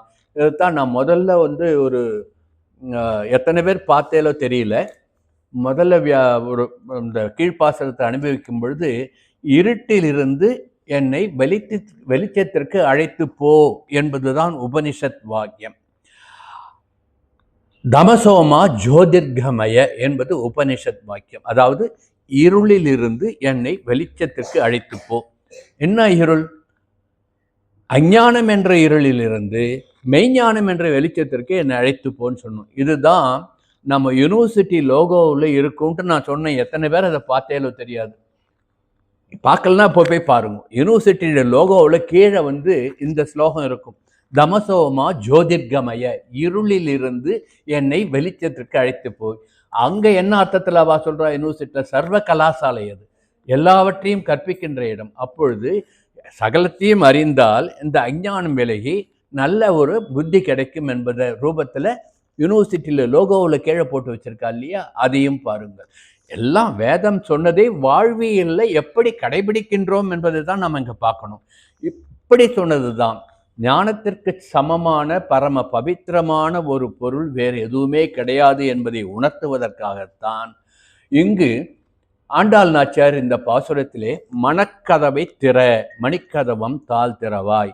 எதற்கு? நாயகனாய் நின்ற நந்தகோபனை, அந்த அஷ்டாட்சர ஸ்வரூபியை, அந்த துவய மகாமந்திரத்தை மனதிலே நினைத்து கொண்டு அந்த சர்வதர்மான் பரித்திச்ச மாமேகம் சரணம் விஜா என்று சொன்னான் இல்லையா? அந்த சரம ஸ்லோகத்தையும் மற்ற 2 சரம ஸ்லோகத்தையும் மனதிலே கொண்டு எம்பெருமானை உள்ளத்திலே கொள்ளுங்கள் என்று சொன்னார்.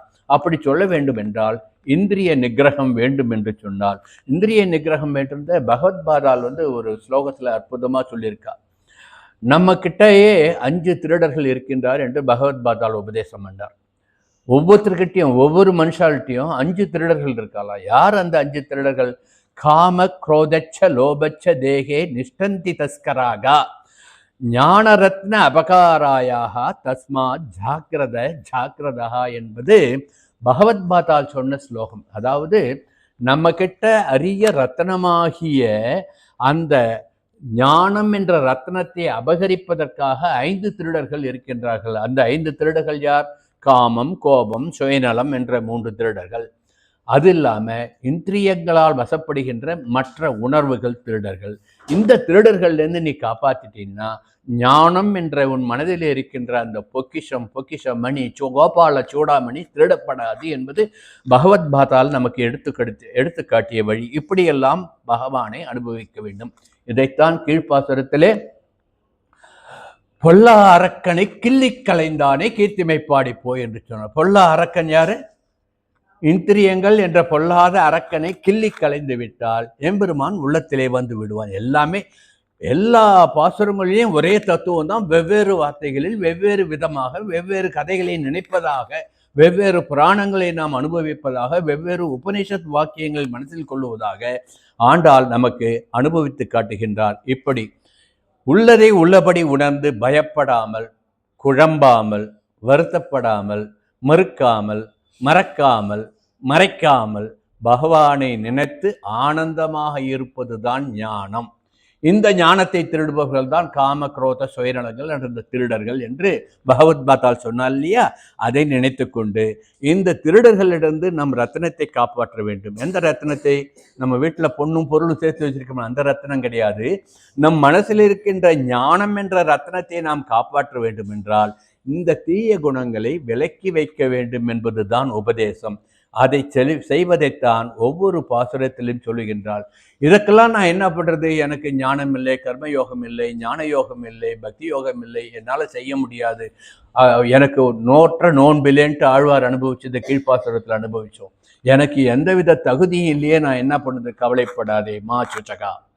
என்ன பண்ணணும்? மாம் ஏகம் சரணம் விஜா, என் ஒருவனையே சரணாகதி பண்ணு, நான் உன்னை காப்பாற்றுகின்றேன் என்று பகவான் சொன்னான். ஆகவே எனக்கு நான் வாசிக்கலை, எனக்கு பக்தி இல்லை, எனக்கு அல்லது கர்மயோகம் பண்ணல, நான் கர்ம நிஷ்டையில் பண்ணல, ஒத்த காலில் நின்று தவம் பண்ணல, தண்ணி மேலே நின்று தவம் பண்ணல, வெயில் நின்று தவம் பண்ணல, அக்னியில் நின்று தவம் பண்ணலன்னா வருத்தப்பட வேண்டாம்.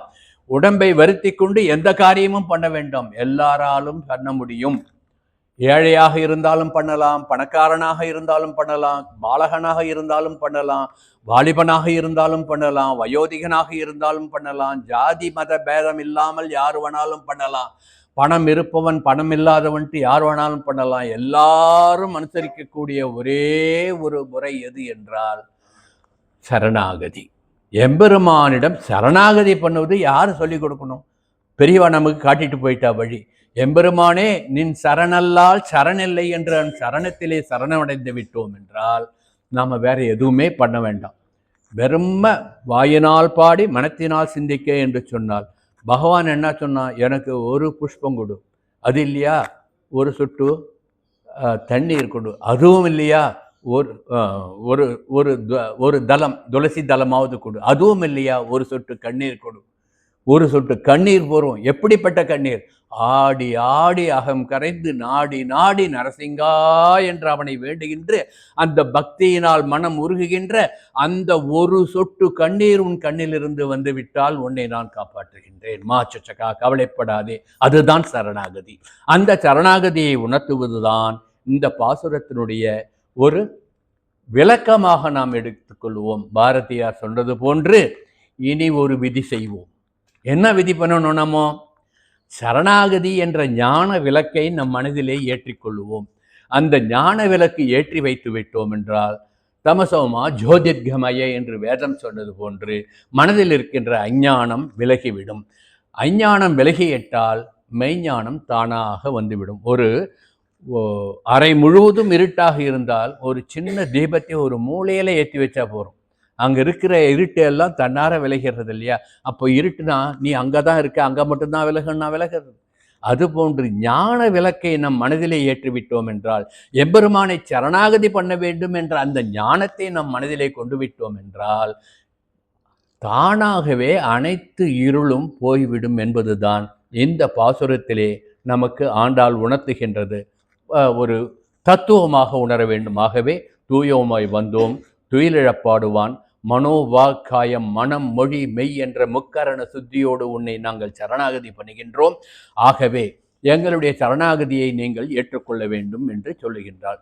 இதற்கு உதாரணம் சொல்றதுக்கு நம்ம பெரியவா உபகோசல வித்தைன்ட்டு சாந்தோக்கிய உபநிஷத்திலே ஒரு வித்தை சொல்லப்பட்டிருக்கு. அது பெரிய வித்தை, அப்படியெல்லாம் கஷ்டப்படவே வேண்டாம், சரணாகதி மட்டும் பண்ணால் போதும் என்பதை உணர்த்துவதுதான், மனம் மொழி சுத்தியோடு வந்து எம்பெருமானை நினைப்பதுதான் ஒரே வழி என்று நாம் அனுபவிக்க வேண்டும். ஆக இதை எல்லாவற்றையும் சேர்த்து இப்பொழுது இந்த பாசுரத்தை நாம் முடிக்க வேண்டும் என்றால், கோயில் காப்பானே என்று வாயில் காப்பானே என்று 2 இடத்துல சொல்லியிருக்கா.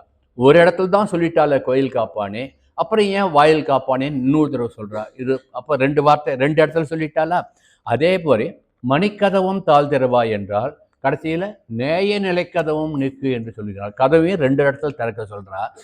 ஏன் இப்படி சொல்லுகின்றாள் என்பதை நாம் நினைத்து பார்த்தோம் என்றால், அஷ்டாட்சர மந்திரத்தினுடைய பூர்வ பாகத்தை ஒரு கதவு, உத்தர பாகத்தை ஒரு கதவு, துவயமகா மந்திரத்தினுடைய பூர்வ பாகத்தை ஒரு கதவு, உத்தர பாகத்தை ஒரு கதவு, சரணாகதி மந்திரத்தினுடைய பூர்வ பாகத்தை ஒரு கதவு, உத்தர பாகத்தை ஒரு கதவு என்று நமக்கு உருவகப்படுத்தி இவற்றை திறந்து விடு என்று சொல்லுகின்றாள் என்று அர்த்தம். ஓம் நமோ நாராயணாய என்றது அஷ்டாட்சரம். அதில் ஓம் நமோ பூர்வபாகம், அது ஒரு நாராயணாயா என்பது உத்தரபாகம். 2 தடவை கதவை திறக்க சொல்லிட்டால.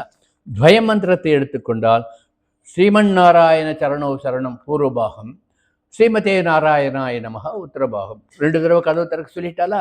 சர்வதர்மான் பரித்யஜ மாமேகம் சரணம் ரிஜா பூர்வபாகம், அகம் துவா சர்வ பாபேபியோ மோக்ஷயிஷ்யாமி மா சுச்சகா உத்தரபாகம். 2 தடவை கதை. அதனால இந்த பாசுரத்தில் 2 இடத்துல கதவை திறக்க சொன்னது இந்த மந்திரங்களுடைய பூர்வ பாகத்தையும் உத்தர பாகத்தையும் சேர்த்து அனுபவிக்க வேண்டும் என்பதை, இந்த 3 மகாமந்திரங்களையும் நாம் மனசிலே கொள்ள வேண்டும் என்பதை ஆண்டாள் நாச்சியார் இங்கு எடுத்து காட்டுகின்றார். நாம் சொல்லுவோம். ஆகவே சுருக்கமாக சொல்ல வேண்டும் என்றால், நம்ம திருவாய்மொழியை அனுபவிக்கிறதுக்கு முன்ன தனியன் என்று ஒரு பாசுரம் அனுபவிப்போம்.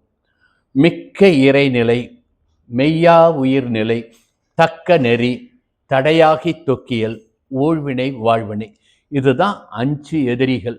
எம்பெருமானை அடைய எம்பெருமான் எது? மிக்க இறைநிலை, மெய்யாம் உயிர்நிலை, நம் ஜீவாத்மாக்களே நம்மளுடைய சொரூபம், தக்க நெறி புருஷார்த்தம் எது என்பதை உபாயம் எடுத்துக்கொள்வது, வழியை தெரிந்து கொள்வது ஆச்சாரியன் மூலம், தடையாகி தொக்கியலும் இந்த எம்பெருமானை அடைய விடாமல் தடுக்கின்ற மனமாச்சரியங்கள், அதை விளக்க வேண்டும். ஊழ்வினை வாழ்வினை என்று நம் கர்ம பலன்களை விளக்க வேண்டும் என்றால் எம்பெருமானை நினைக்க வேண்டும் என்று சொல்லுகின்றார்கள் அல்லவா? அதை இங்கு நாம் நினைத்து நல்லதை வாசித்து தேவைகளை யோசித்து உணர்வுகளை சுவாசித்து கனவுகளை யாசித்து கண்ணனின் நினைவுகளை மனதிலே கொண்டால் குடியிருக்க நான் வருவேன் என்று கண்ணன் நமக்கு அனுகிரகம் பண்ணுவான் என்று சொல்லி இந்த பாசுரார்த்தத்தை பூர்த்தி பண்ணுகின்றேன். ஸ்ரீமதி அருளால் திருவடிகளே சரணம். கவிதார்க்கிக சிம்மாய கல்யாண குணசாலினே ஸ்ரீமதே வெங்கடேசாய வேதாந்த குரவே நமஹ.